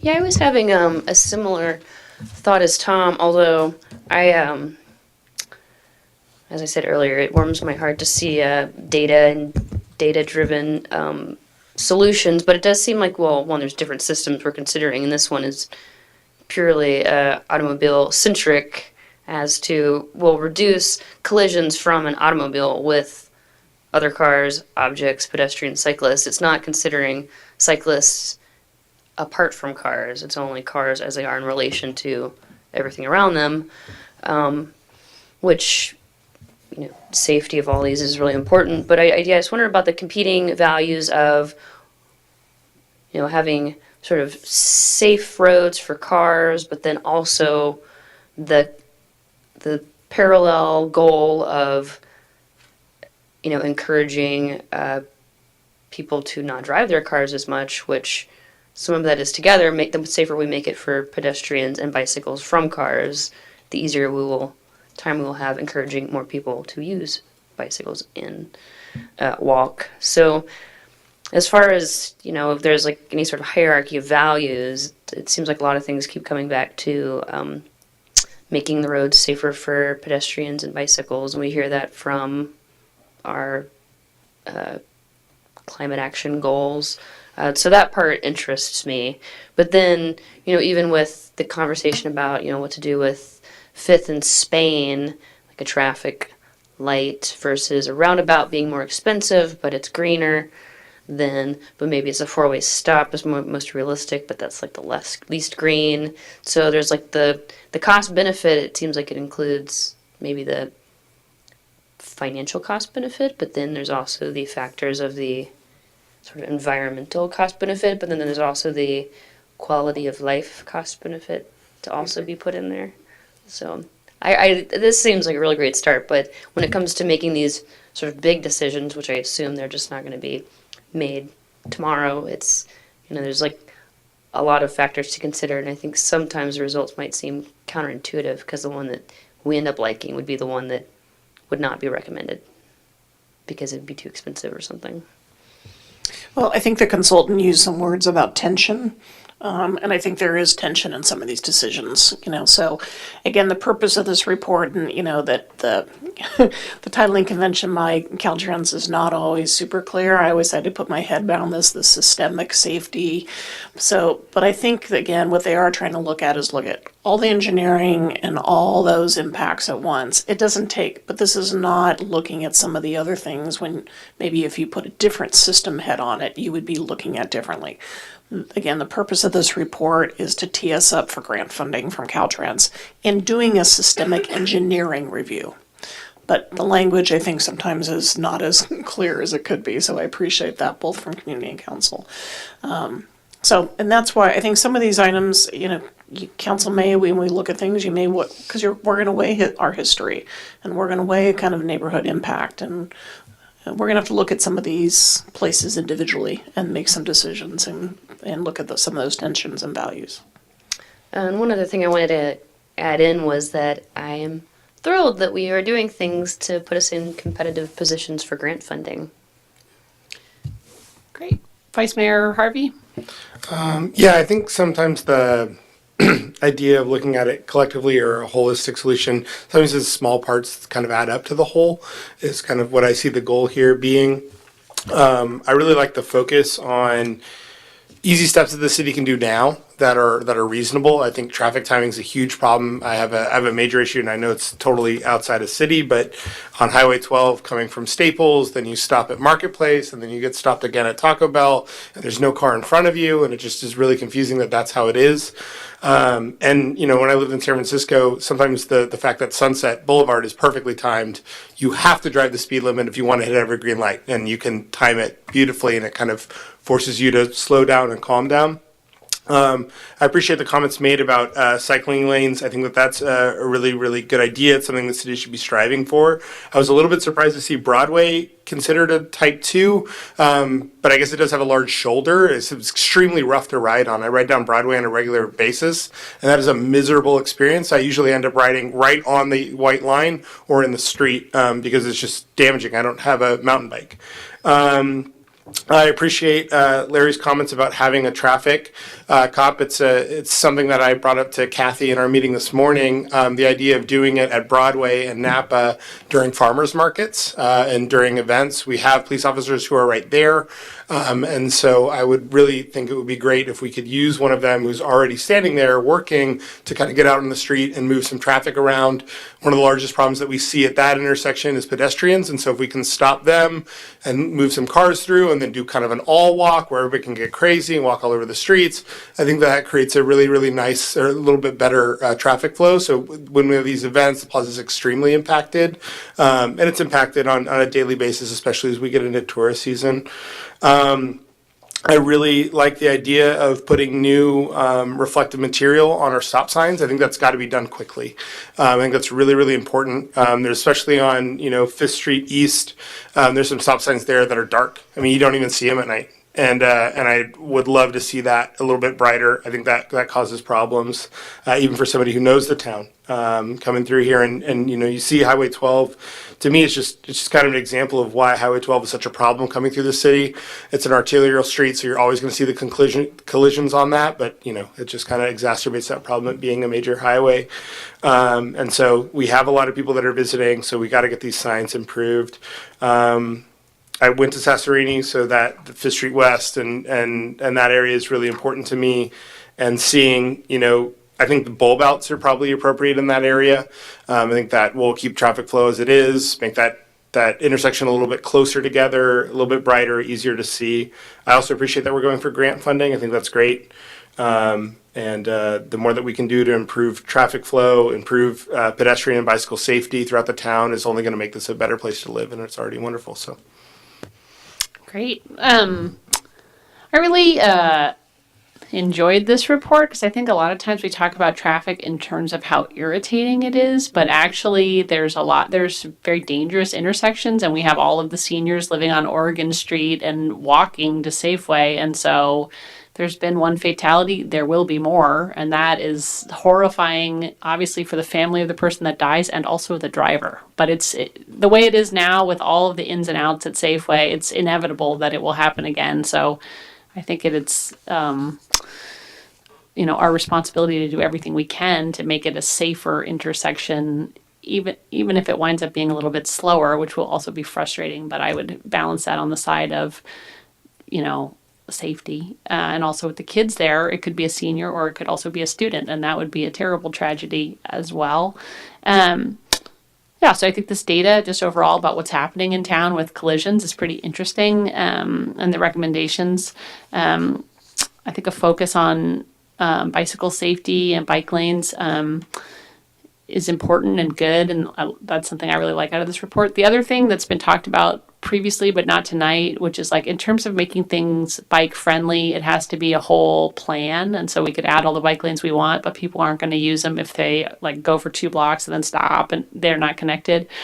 I know there's been a discussion, which I support, of taking the taxi parking spots on the plaza and turning those into bike parking. I think that would be a cool experiment. I would support doing that. So I would like, with regard to the bicycle portion of this report, I'd love to have a later comprehensive discussion about what are the things that would make connected bike lanes and bike parking and all the things that would work to really encourage people to ride their bikes more. But I think it was a good report. Very interesting. Thank you. Do we need a motion to accept? Thank you, Councilmember Henley. Yes, so the action we'd like is to have you take a motion to accept the report. I would like to make a motion to accept the City of Sonoma Systemic Safety Analysis Report. Second. Roll call. Vice Mayor Harvey? Yes. Councilmember Henley? Aye. Mayor Harrington? Aye. Thank you. Thank you. Report is accepted 3-0. Unanimous. You have to say the numbers. Oh, we do. Yeah. But thank you, Logan. It is also unanimous. Item 6.3. Discussion, consideration, and possible action to further limit the ban of the application of glyphosate-based herbicides on city properties and to direct city staff to amend the city integrated pest management policy as necessary. So just briefly, and I'll hand it off to Colleen. Council, if you recall, this was an item that was added at the quarterly agenda discussion this fall, and you asked to bring back an opportunity to look and understand what the city was doing and to look at either a limit or a ban. And so the agenda's been set that way, and I will turn it to Colleen Ferguson to provide an overview. Again, Mayor Harrington, members of the council. just wanted to go into some background so everyone understands prior discussions and actions that council has taken on this topic. So on August 15, 2001, council took action to phase out the use of toxic sprays on city property. That action adopted an approved pesticide list that restricted the types and quantities of pesticides that the City of Sonoma staff and contractors use on city property. Prior to this action, so this is again 2001, glyphosate-based herbicides are not approved for use in Plaza Park, so that's been the case since that action in 2001. Use of glyphosate-based product in the year before that action, so the year 2000, was 18 gallons throughout Sonoma. The council action, again, August 2001, set that as the maximum quantity of glyphosate use allowed in any 1 year on all city properties. And then on March 3rd, 2014, the council adopted the 2014 Integrated Pest Management Policy, which was part of the staff report, for the application of pesticides on property and facilities owned or managed by the City of Sonoma. This supplemented the 2001 approved pesticide list with a designation of responsible implementing parties, a set of standard operating procedures, a record-keeping schedule, and a procedure for evaluating the use of restricted pesticides when special circumstances exist. So since then, the City Public Works Department and our contractors have used products containing glyphosate as a last resort to control weeds on city property. So going back from 2000, it was 18 gallons in 2017. The total use of glyphosate-based herbicides was 6 gallons. So quite a reduction from using it just as a last resort. So the places that we do use them are landscape and easement areas along bike paths. We always sign first and really try to minimize the use and only use it where fence lines, bike paths, hardscape areas where it's really hard to utility access easements, and medians, areas where it's really difficult and dangerous for staff to use other methods. So staff continues to use mulch and other methods to control weeds around Sonoma. But the city could act to put further limits on the staff and contractor use of glyphosate in city parks, and so that's an option for council to consider, is banning all use of glyphosate in city parks and directing staff to amend our integrated pest management policy to reflect that ban. And as the Sonoma IT pointed out, the staff report, I do say that the ban would be most successful if the community develops a greater tolerance for weeds growing in parks. And part of the reason I say that is because we do get calls. City staff come out and take care of these weeds at different places, whatever is bothering people. We do get those calls and we try to respond to them consistent with our integrated pest management policy and minimizing the use of glyphosate, but the community does call our department and complain about weeds around Sonoma. So I'm suggesting if somebody sees a weed and they want something done about it, it's right there, they're there, pull it out. Instead of calling the city and ask us to dispatch a crew out and then figure out the best and least impactful way to address that weed. So if we amended the policy to ban use of glyphosate in city parks, of course, that's where the community is having the most direct interaction with the city property, playing in the playgrounds, on the parks, in the grass, and we use very little there now, but we would use none if council took action tonight to ban the use in parks. If council wanted to take a broader action, there's more information I'd want to bring forward and talk to council about, and we could talk about some of that today. Whatever council would like to take this discussion from here is fine. But right now, the basic staff recommendation is that council ban the use of glyphosate-based herbicides in city parks and direct staff to amend the integrated pest management policy to reflect that ban. I'm happy to answer any questions staff may have. And our operations manager, Trent Hudson, is also here. Great, thank you. Council, questions? Councilmember Henley? So I don't know if I missed this somewhere. Would city parks include the bike paths? No. So what would where would be the areas of use outside of city parks? The hardscaped areas that you mentioned, medians? Right, hardscape areas, medians, the fence lines along bike paths are challenging places. There's places, and I have pictures of city staff out weed whacking and mowing, and so I know we do that primarily along the bike paths, but there are fences along the edges of the bike paths, and the weed growth can get pretty extreme along those fences if we're not doing something just along that strip next to the fence where we can't physically mow, and we can't really weed whack either without the string hitting the fence and all. It's a small strip, but it's a place where weeds can really thrive if we're not taking action. Vice Mayor Harvey? So basically what we're ruling on is whether or not we're going to continue having weeds along fences, along the bike path. We could ban it in city parks, and then the decision here would be that if we go forward with what is currently on the table, you will continue using glyphosate along fences and things like that, or are there other locations that I'm not understanding? Well, and again, Trent's here, and he could provide more detail to this. There are some hardscape areas, we've all seen them, right? There's paving and there's weeds growing up between, and what's the best way to address the weeds in those locations? And the places I'm most worried about are hardscape areas where there's a significant amount of traffic, and I worry about the safety of the workers trying to do other weed control methods in those areas. Okay, and so I saw in the report that there was a risk of the safety of workers, and the primary spot would be in roadways and things like that. Is that you're worried about it? And then what's the process for getting to a last resort? So what are the kind of steps that you take before you've decided that we're at the last resort, we have to use glyphosate?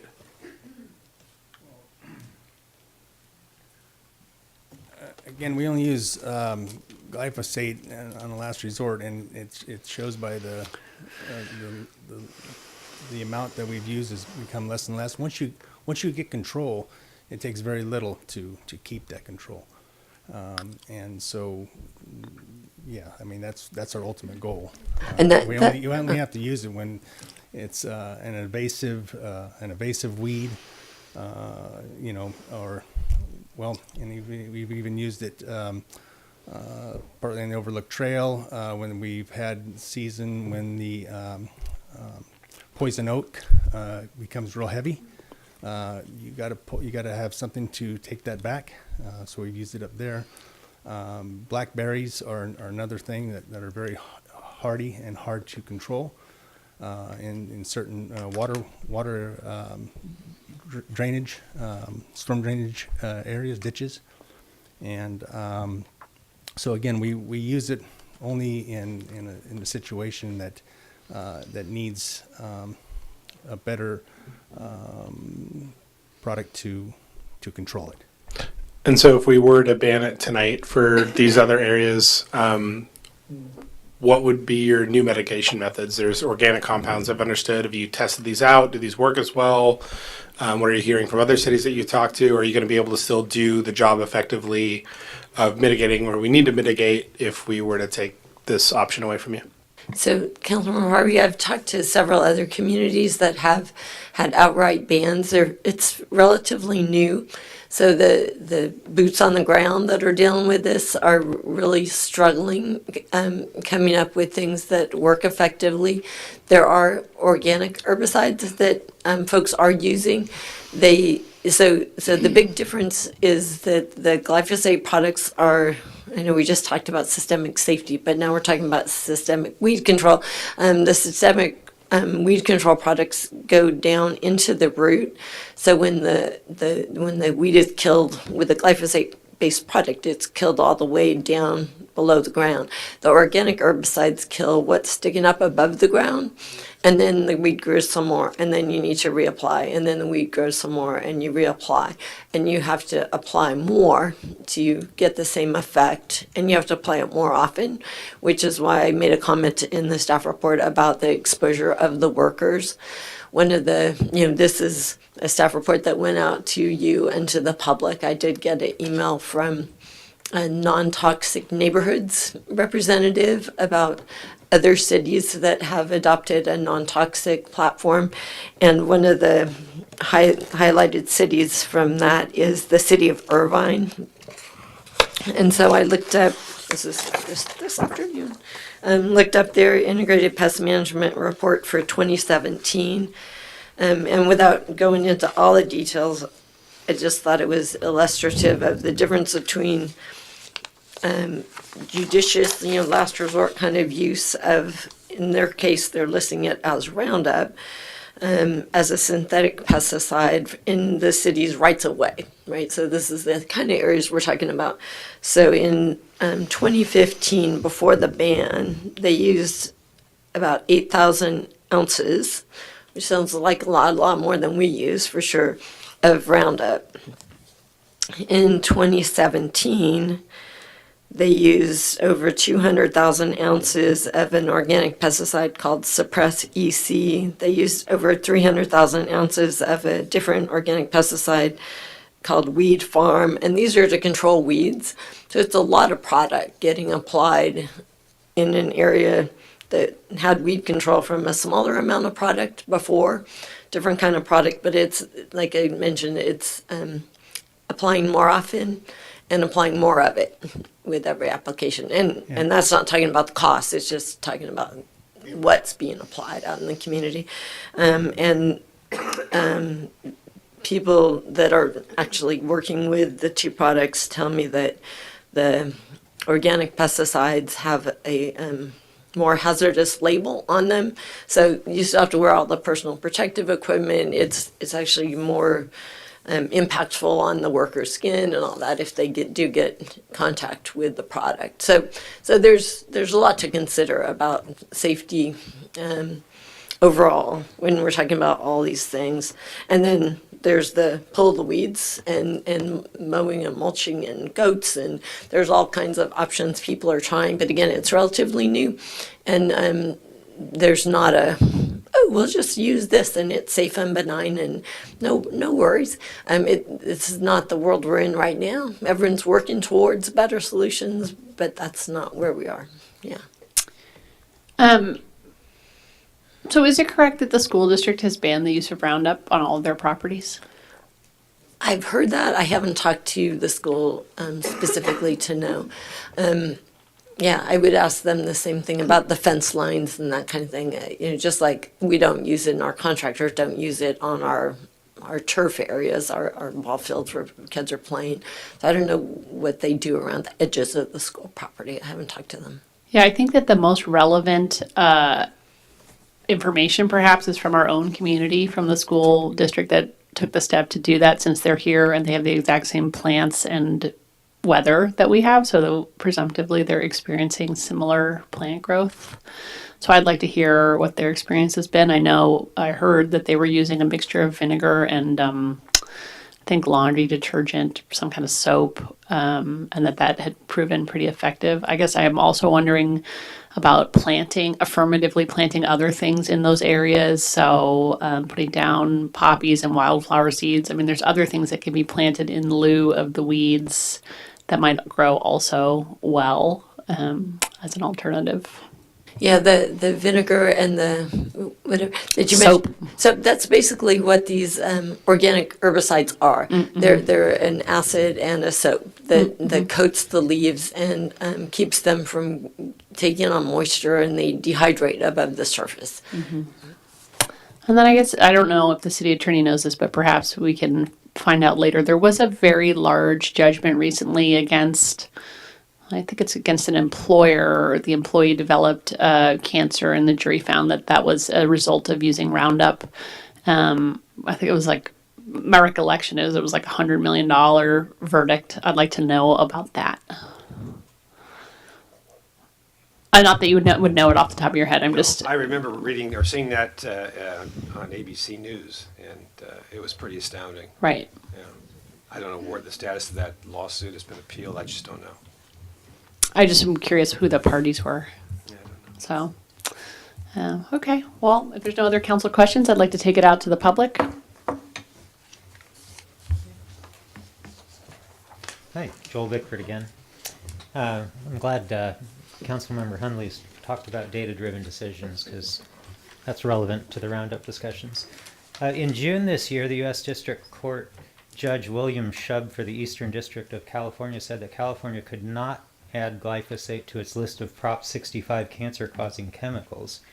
He said that the overwhelming majority of agencies that have examined glyphosate have determined that it is not a cancer risk. He also reiterated that the heavy weight of evidence in the record is that glyphosate is not known to cause cancer. So the unanswered question is whether the cancer risk is small or zero. If the risk were large, it would have shown up in studies over past decades. Also, according to Science-Based Medicine, glyphosate is demonstrably far less toxic than the alternative herbicides. Alcoholic beverages, by contrast, are classified by the International Agency for Research on Cancer as a Group 1 carcinogen, which is carcinogenic to humans. Glyphosate is currently classified as a Group 2A, which is probably carcinogenic, but a lot of scientists are arguing that it should be, based on the overall evidence, it should be labeled a 2B possible carcinogenic. So to put this in perspective, I feel that anyone who voluntarily consumes alcohol, which is a G1 known carcinogen, but doesn't want a Group 2 possible carcinogen sprayed on weeds, probably should revisit their thinking, especially since glyphosate is considered to be far less toxic than alternative effective herbicides. I know there's a lot of herbicides that kill the leaves. You spray one, they kill the leaves, but the roots continue to live. So when you're talking about comparable herbicides, those would be ones that are actually effective down through to the roots. Anyway, so I believe that banning Roundup by the use by the City Council of Sonoma would have negative effects to the residents and taxpayers of the county. Thank you.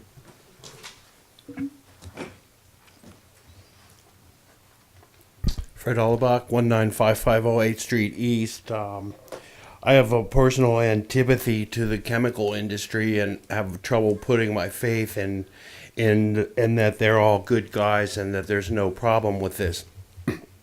I think that with weeds, there's a way to go with that you could call surrender to win.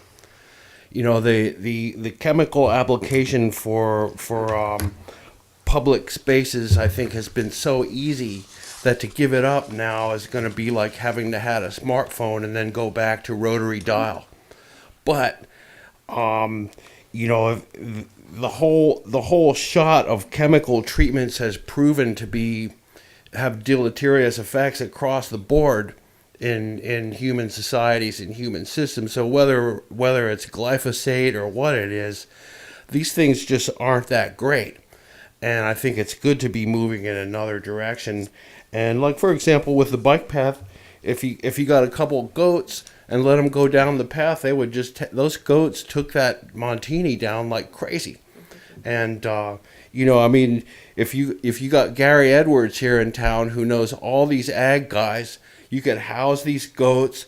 He could bring them over. It would be great. It would all work out. And so I think that goats are. Let him know that, Fred. He could find the guys who would do it. He's got the connections to be the goat guy, and I think it would work out.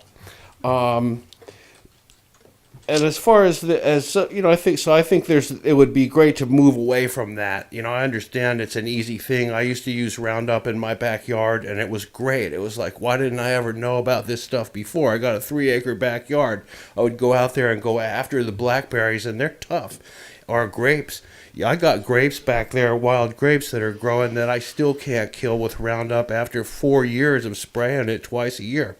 So grapes are pretty tough for Roundup. And blackberries. But anyhow, I was concerned in the staff report that there was a list of what the city used for herbicides, and I've been, involved with the Overlook Trail and the cemetery, and I've seen the cemetery, and I don't know what's used on the cemetery, but if you look at the fence line there, now for like 5 years, there hasn't been one thing has grown in there, and on the other side, it's totally green. I have no idea what that stuff is. I don't think it's Roundup, but that stuff just doesn't seem good, that nothing grows, like there's no life in there. It just doesn't seem like good stuff. So I think it's good to be moving away from that and getting towards some goats. Thank you, Fred. Larry Barnett again. I concur with most of what Fred had to say. I'm going to advocate again for what I'm going to refer to as rehumanizing our approach to things. We tend to go to the chemical route. We tend to go the industrial route. There was a time where we actually employed people to do work that satisfied human culture. There was a life before Roundup. By the way, you can't buy Roundup at Friedman Brothers anymore. It's not even in the store. So we can see what the trend is. I don't see why. I mean, goats is a fine idea, but there's nothing wrong with people using proper tools to get at those weeds that are right at the fence line as best they can. You know, a pick and a shovel actually work pretty well. It does require hours. It does require making arrangements for human beings to do the work. It's not the kind of work that everyone would want to do. We could contract for it. We don't have to have city staff do it. I'm sure that it would not be difficult to find an operation that would be happy, for example, to do the bike path and use a combination of weed whackers and picks and shovels and rakes and do it the old-fashioned way, the way human beings actually did it up until about 25 years ago. It seemed to have been an adequate solution then, and I think it could be an adequate solution now.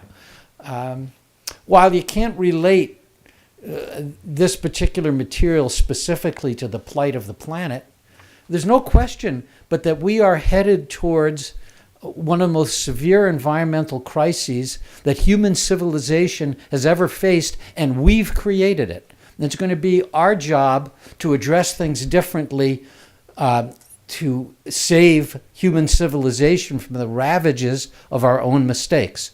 And the chemical application of pesticides is got an awful history. I read an article today about the fact that the melting ice in Alaska and in the ice fields of Alaska is releasing DDT that has been trapped in the ice field since before it was banned. And they're finding it in the tissues of the salmon that are in the runs in Alaska.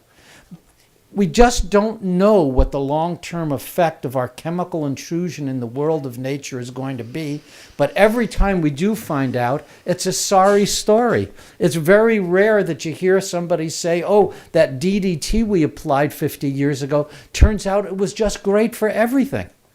It isn't the way the story usually goes. So I was on the council when we originally limited the use of Roundup, and I suggest that it be discontinued in the city as widely as possible. Thank you. Thank you, Larry. Tom Conlon again. So it sounds like 18 years ago, the city made the decision to only use Roundup as a last resort.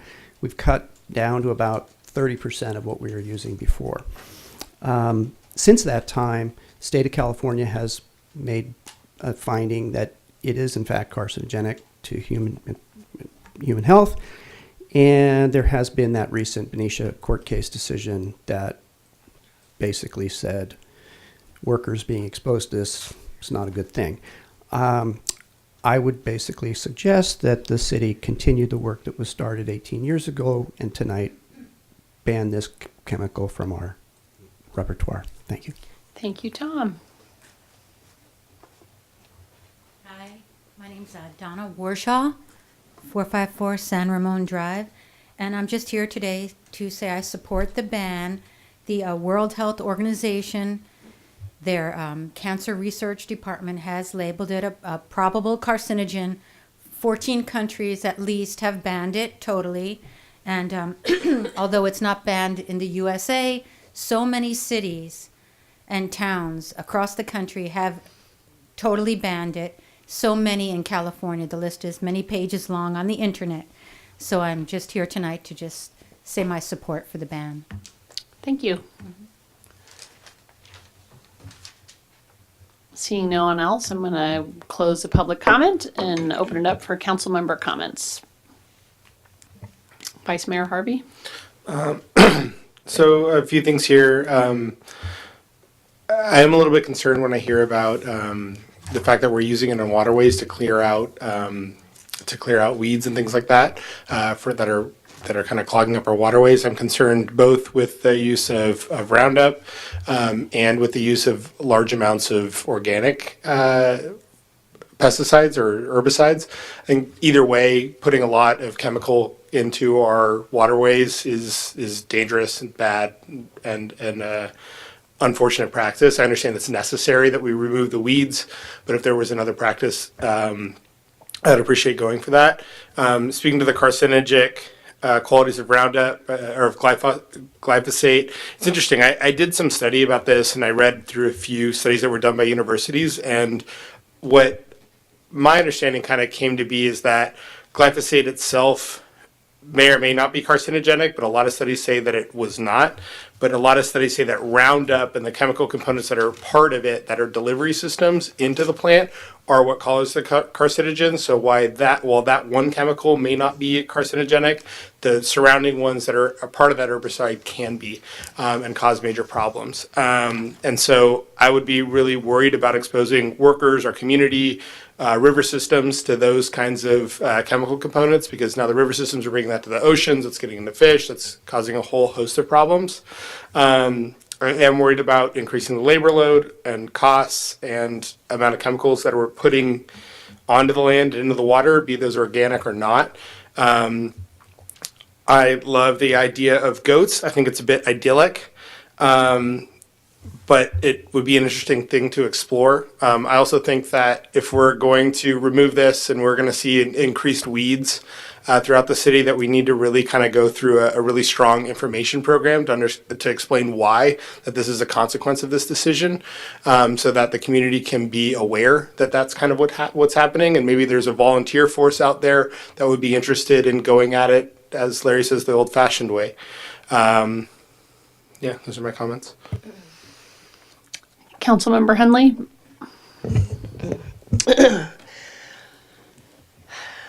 If the choices are using glyphosate or lots of some other sort of chemical, my preference would be the non-existent current third option, which would be to either adjust our expectations or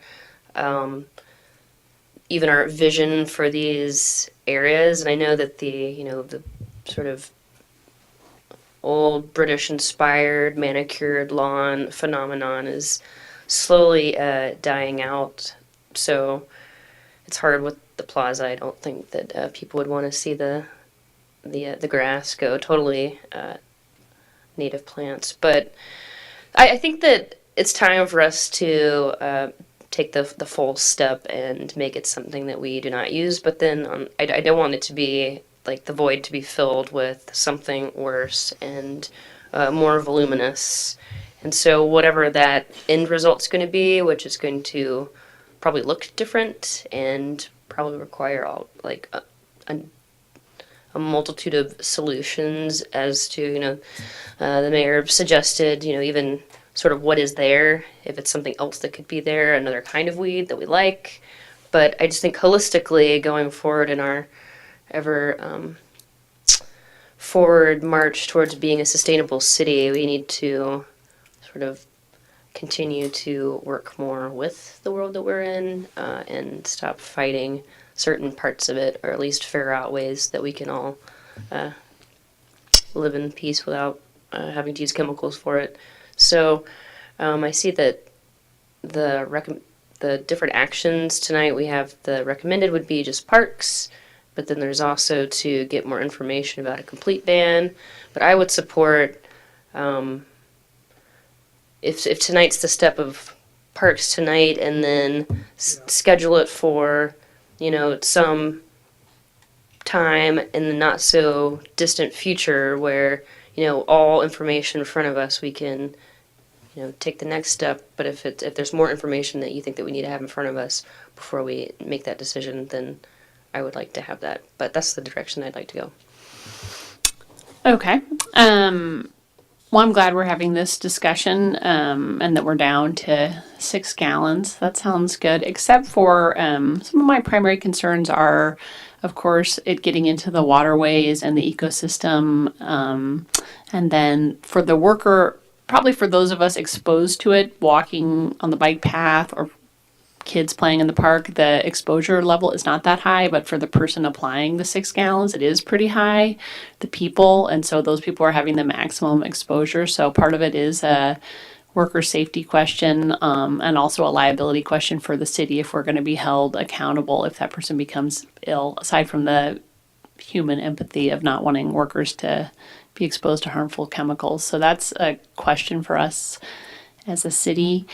As the only council member here who has raised goats and sheep, I think I can take that claim. I'll tell you, a goat will eat your rose bush so fast, and other things. I think there probably are other methods of weed control that can be done. You can cover them with plastic and they will die if they don't get sunshine. You can mulch them, as you said. I think you can also plant. You could do a round to eliminate those weeds and plant other things affirmatively that are less unpleasant. So I think there are time-consuming methods that wouldn't have to be done every single year that could address some of the issues. And then I think that, speaking of Gary Edwards, that Rotary, this could be a Rotary project, I can imagine very easily. This could also be a school children project. They're, a lot of little hands make light work. So an ecology center project. I think there's a lot of groups that we could,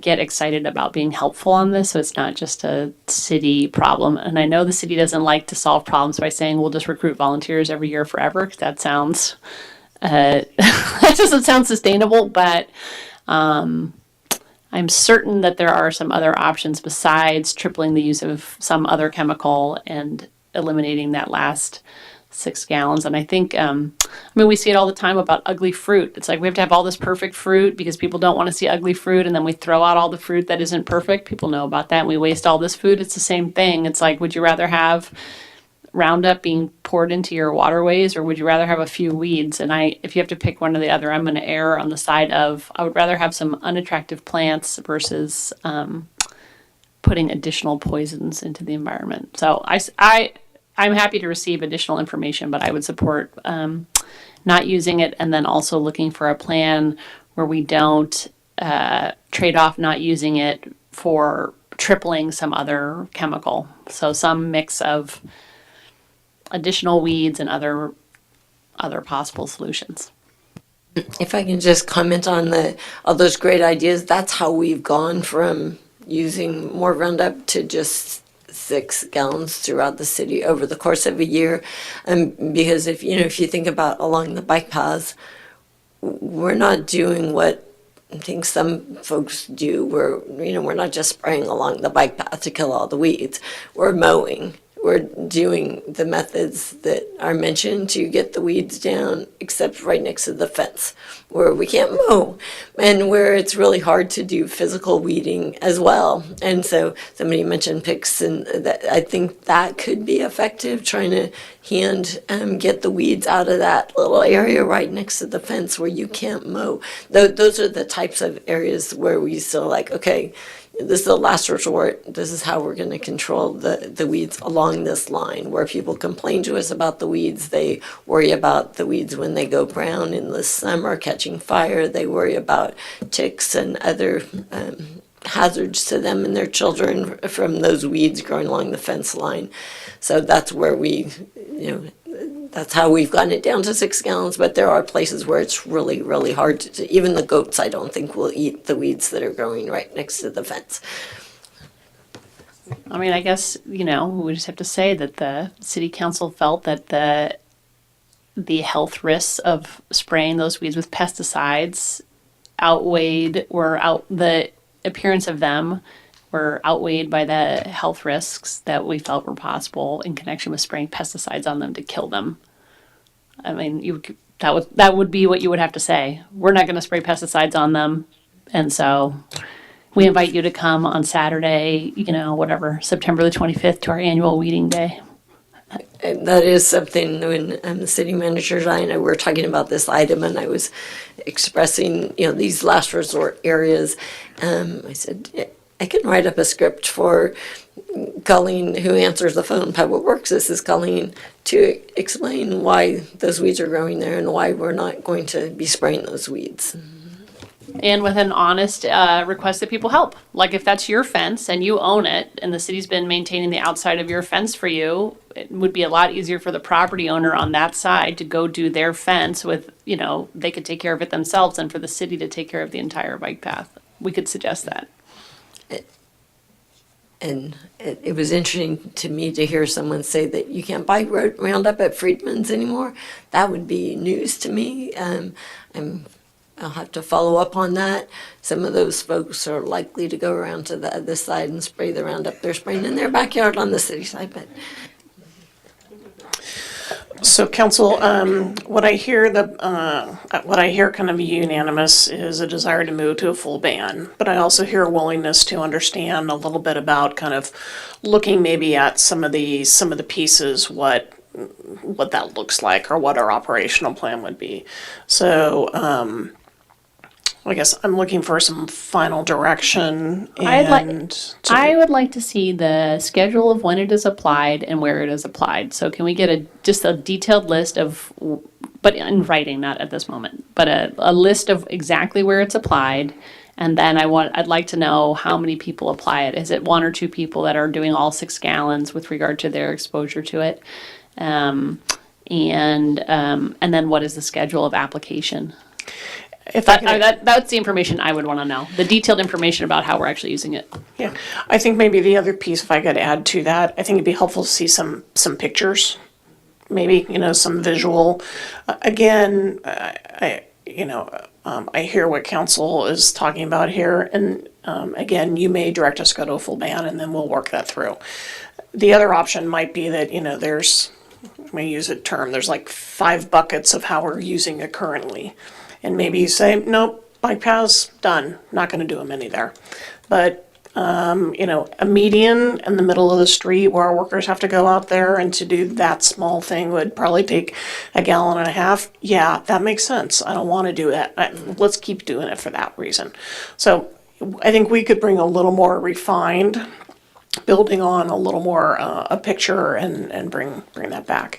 And frankly, so if that's the pleasure of the council, we can put together a little more of a picture and info report. I'd like that. What would the timeline of that look like? I'm Would trying it be to possible? we always have way more to do than we can do, and one of my sayings is I get further behind every day. It would be Trent's maintenance workers that would need to get this information together and bring it forward. So I'm looking to Trent. What do you think is a reasonable time frame to come back with information for council? I'm going to have to get together my Parks Department. Trent, can you move to the microphone, please? Thank you. Yeah, I'll have to get together with my park supervisor and put together some exact locations where they're using that. Probably, again, this time flies by so fast anymore in the holiday season. I'm going to say probably a couple months. So why don't we say kind of a 90 days back to you, just knowing that we're kind of at the middle of December, we're February and March. Can I ask a question? And I don't know the answer to this because I'm not a green thumb or an anti-green thumb. Would we be doing a lot? Would we be using a lot of this between now and March and April, or is this a product that tends to be more spring? Well, and if we're talking, glyphosate is used as the weed is starting to actively grow. So we're talking March, April. Yeah.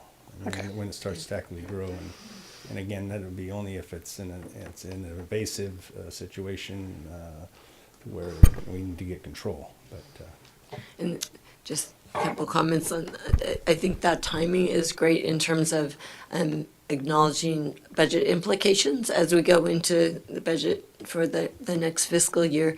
The other thing that Trent just mentioned, control, it's something I've learned a lot about talking to Trent and other folks about weeds, that weeds grow and then they mature and then they drop their seeds.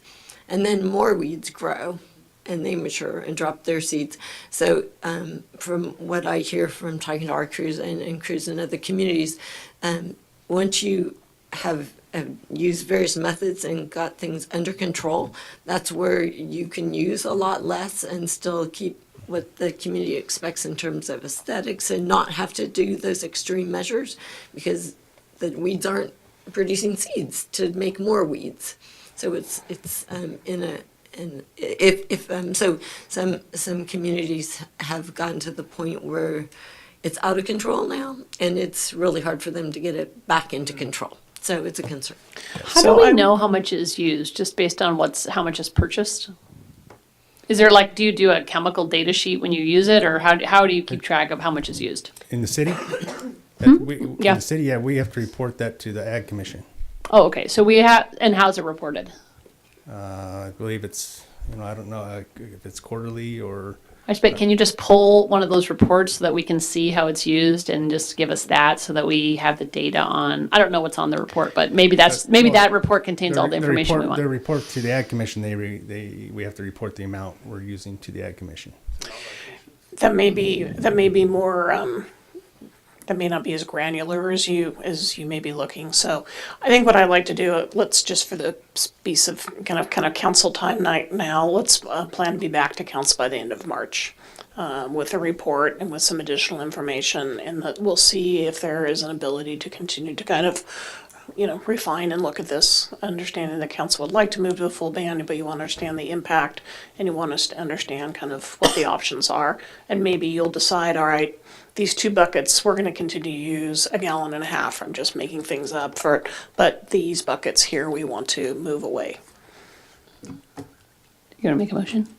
Oh. Well, I just wanted to add that my proclivity is to support a full ban, but I just want to have all the information in front of me.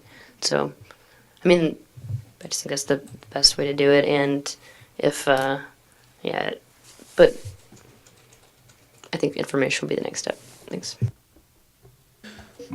Yeah, I definitely want to see what our options are, and I don't want to put workers at risk either with glyphosate or with new organic chemicals, which you said can burn their skin and things like that. I think that's going to create staffing problems, all those kinds of issues.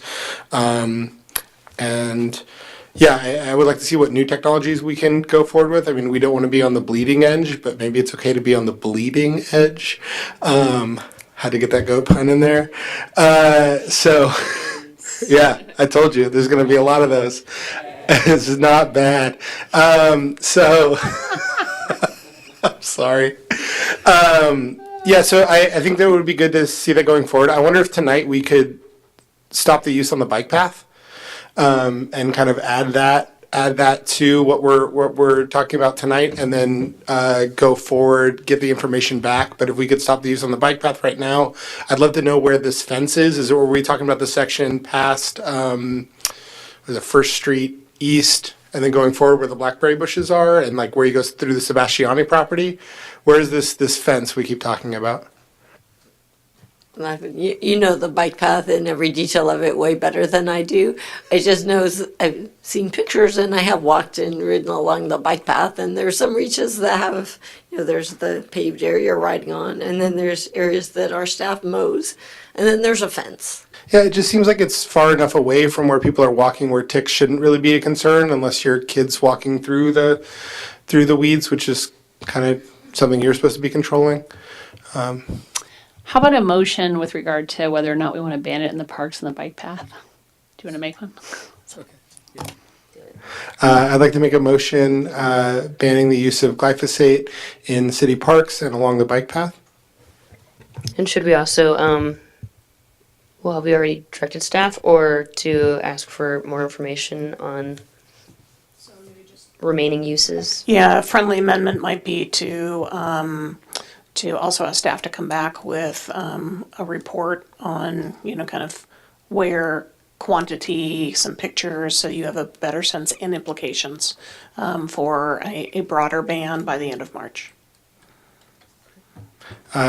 So I would like to propose that we ban the use of glyphosate in city parks and along the bike path, and direct staff to, what are we doing? Come back with more information within 90 days regarding alternative methods to control weeds in the city of Sonoma. Second. Just clarifying, can we say the end of March instead of 90 days? Because we're going to start to lose a couple weeks here with the holidays. Fine with me. Do I say it all again? Nope, you just say that's 90 okay. days, the end of March is The okay. end of March is acceptable. Roll call. Vice Mayor Harvey? Yes. Councilmember Henley? Aye. Mayor Harrington? Aye. Thank you. So the motion passes 3-0. Item 6.4, discussion and direction on updates to appointments for ad hoc council subcommittees focusing on council initiatives. City manager.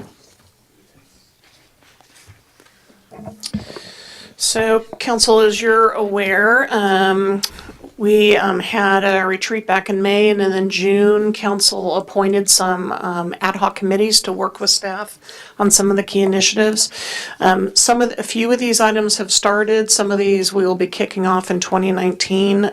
Council's view of this, where these were going to be multi-year kind of initiatives. So some of the initiatives do not have council ad hoc, and some do. So council, if you've got it in front of you, does everyone have it in front of you so you see? Okay, so there are, in addition, just to remind members of the community, there's regional committees, there's other committees that we have that will come back in January that are appointed by the mayor. These are committees that the council votes on as a whole. But with prior council member Gary Edwards stepping off and now Vice Mayor Logan Harvey on, this is an opportunity for council to revisit the ad hocs if there's things you want to do. And staff is starting to put things together, and so if you want to talk about this now, if you want to defer it, that's also your opportunity. I'm glad to talk about it now. I don't know if any of the council members have questions. If they don't, we can take it out to public comment. Questions? No? All right, I'm going to open it up for public comment. Long night. Larry Barnett, 5th Street East. I looked at the list. What I didn't, and maybe it's on some other list, but what I didn't see was a finance budget ad hoc committee on the list. Different committee. So those are part of the committees. There is an audit committee, and that will come back in January. Okay, thank you. Thank you. Anyone else? Seeing no one further, I'm going to close public comment and open it up for council member comments and discussion. Councilmember Henley.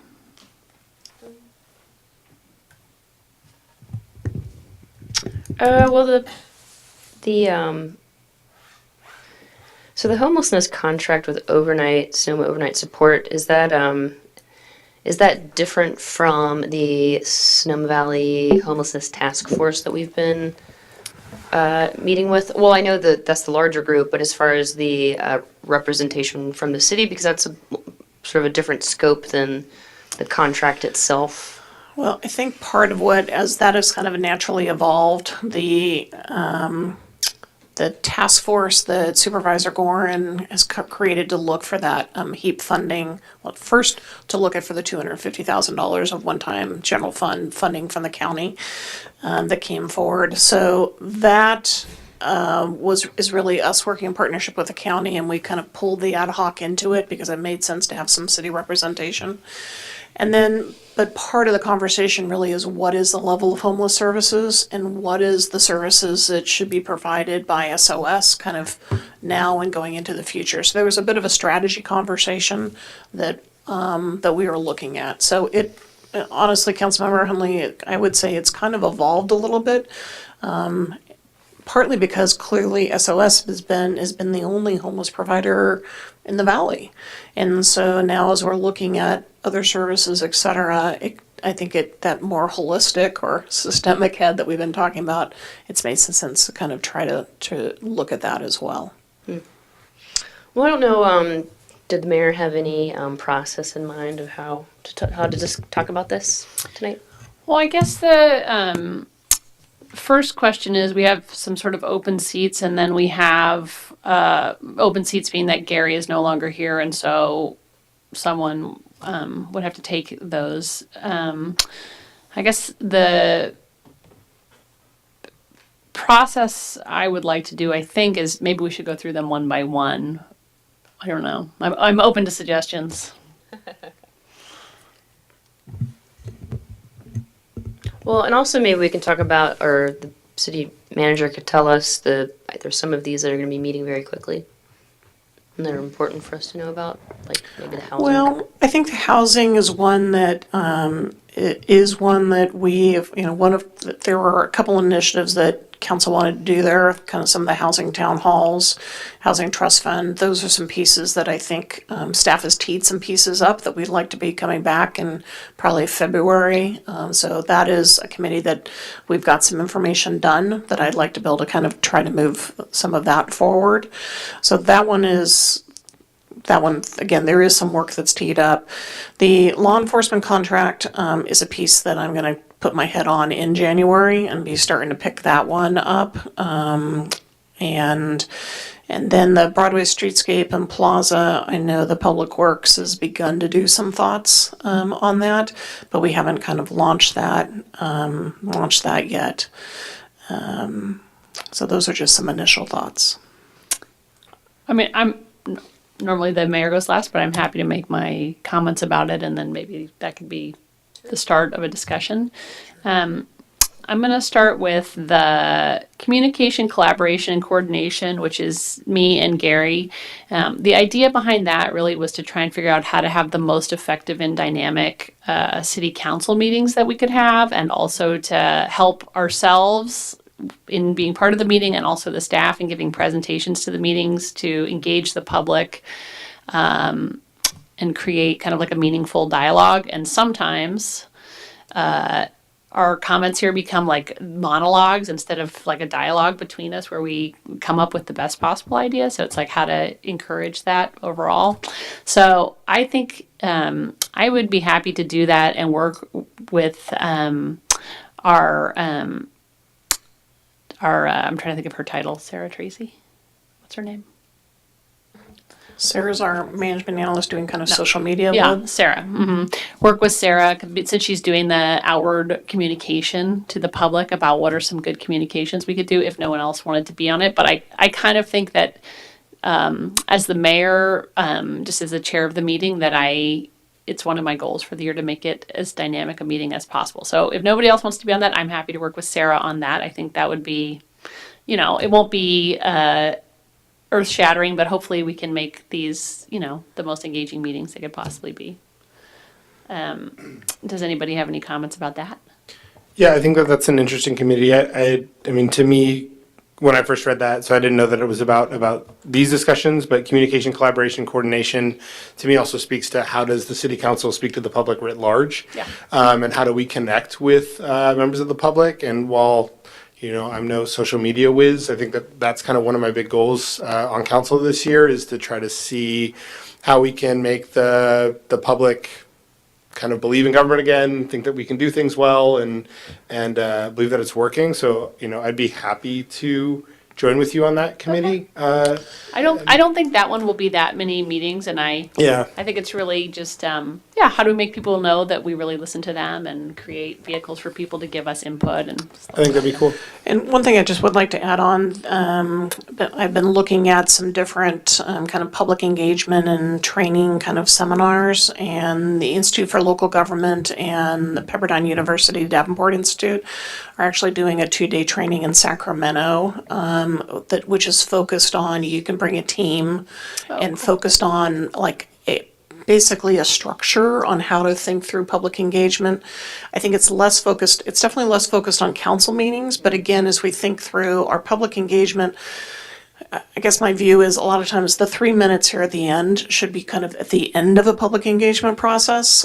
There should be a much more robust and different ways of public engagement for major initiatives and things as we look at some of these major initiatives.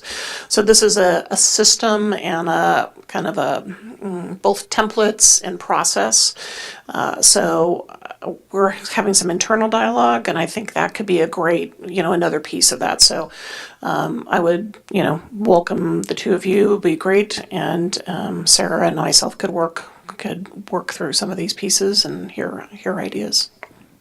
That sounds great. Good. And then the next one, I'll just go up, is the cemetery assessment and strategy, which is now Madeline and David. I guess my thought on this, and I'm putting this out there. It has been complained for many, many years now that nothing is happening on the cemetery, and I would be happy to be on the cemetery committee and see what could be done. And I would start by reading the study that we paid for previously and working on that. So I would be happy to work on the cemetery strategy. So how about discussion about that? And that is something that I would like to work on as well. I look forward to you giving the cemetery new life. Jesus. Okay. General plan update we're all going to work on. Housing opportunities. I guess the issue about the housing opportunity is not an issue, but my thoughts on the housing opportunities are it's just a question of what it means, because I think what we really need this year is if we make a dedicated housing trust fund that has actual money in it through the various means we've talked about it, then we need to figure out what will be done, not just housing opportunities, like where could housing go, but also if we had a trust fund, would we do a rent program? Would we do a down payment assist? Like what are all the different programs we could do if we had money, and looking at how much money we expect to get, how could we have an impact? That's kind of what I'd want that ad hoc to work on. So that's my thought about what it means. So open it up.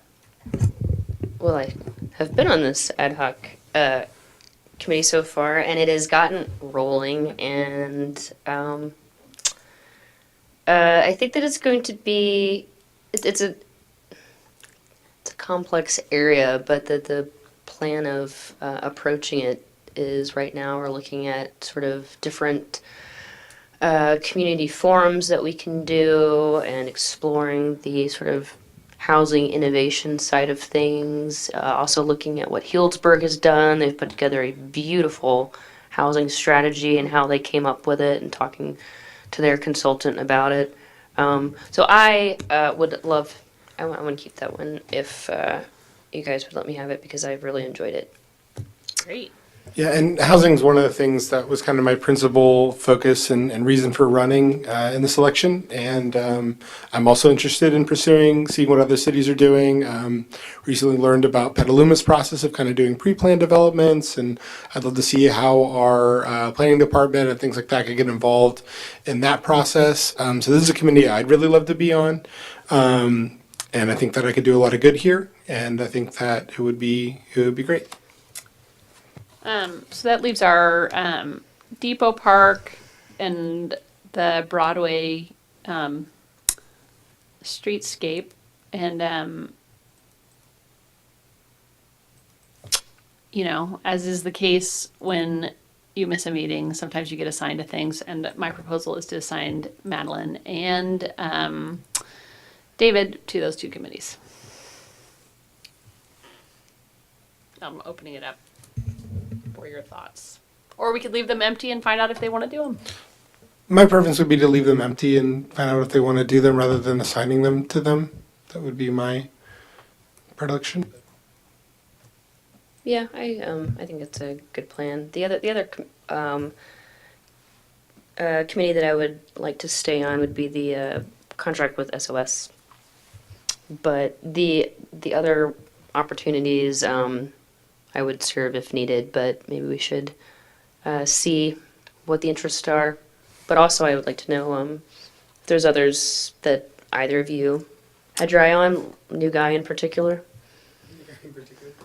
I mean, housing is one that I really care about. I'm interested in Plaza, but I'd like to leave some open for my colleagues who aren't here to weigh in on. Yeah. Just the one that may not be quite as visible, the law enforcement contract, that was another place that, I'd like to do that one. Yep.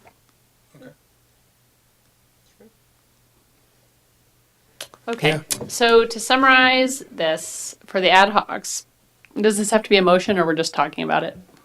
needs to be a motion. Oh, well, I'll summarize it and maybe somebody else can make the motion. So downtown parking and strategic plan is all. Broadway streetscape is open, unassigned. Plaza and Depot Park is open, unassigned. Housing opportunities will be Vice Mayor Harvey and Councilmember Hunley. The general plan update will be all. Cemetery assessment will be myself and Councilmember Hunley. Communication, collaboration, coordination will be Vice Mayor Harvey and myself. The law enforcement contract will be David Cook and myself. Homelessness contract with SOS will be Madeline Agarmani and Councilmember Hunley. The Visitors Bureau contract is all, and labor negotiations are all. Can I say so moved? So moved. Seconded. Roll call. Vice Mayor Harvey, Yes. Councilmember Henley, Aye. Mayor Harrington. Aye. Thank The you. motion passes 3-0. Also known as unanimous. Council member reports and comments. Does anyone want to make a report or a comment?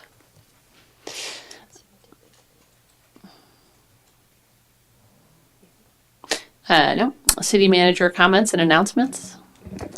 Nothing. Happy holidays. Thank you. City attorney comments.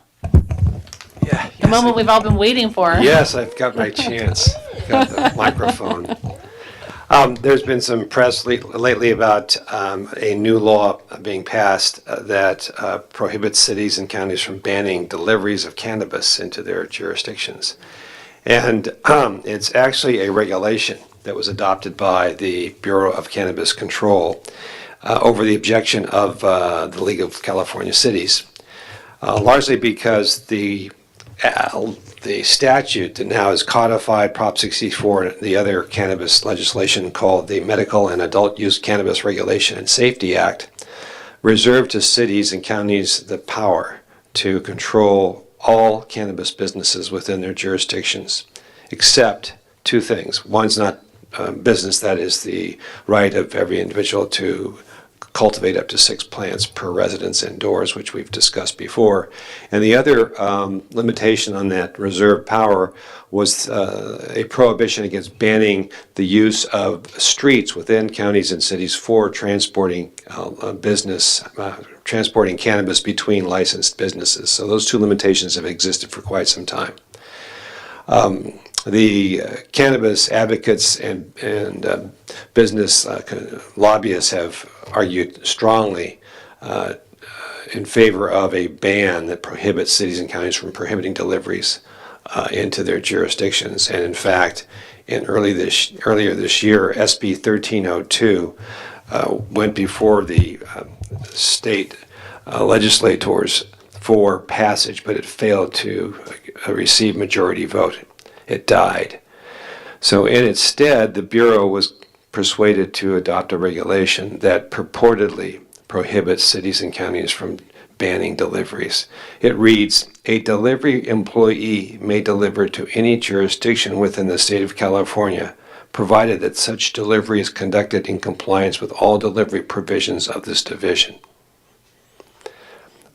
It's crafted in a very vague way and invites litigation. As I said before, the League has opposed this particular regulation, and whether or not it has traction and lasts much longer is unclear. Because, as I said before, it's drafted in a sort of vague way, and it appears to be a regulation that needs to be codified by statute rather than through a regulation. So right now, the city currently, as you know, bans all deliveries except medical deliveries.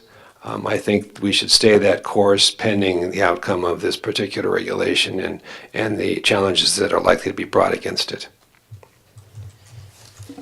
Thank you. Sure. That was great. All right, nothing further. Meeting's adjourned.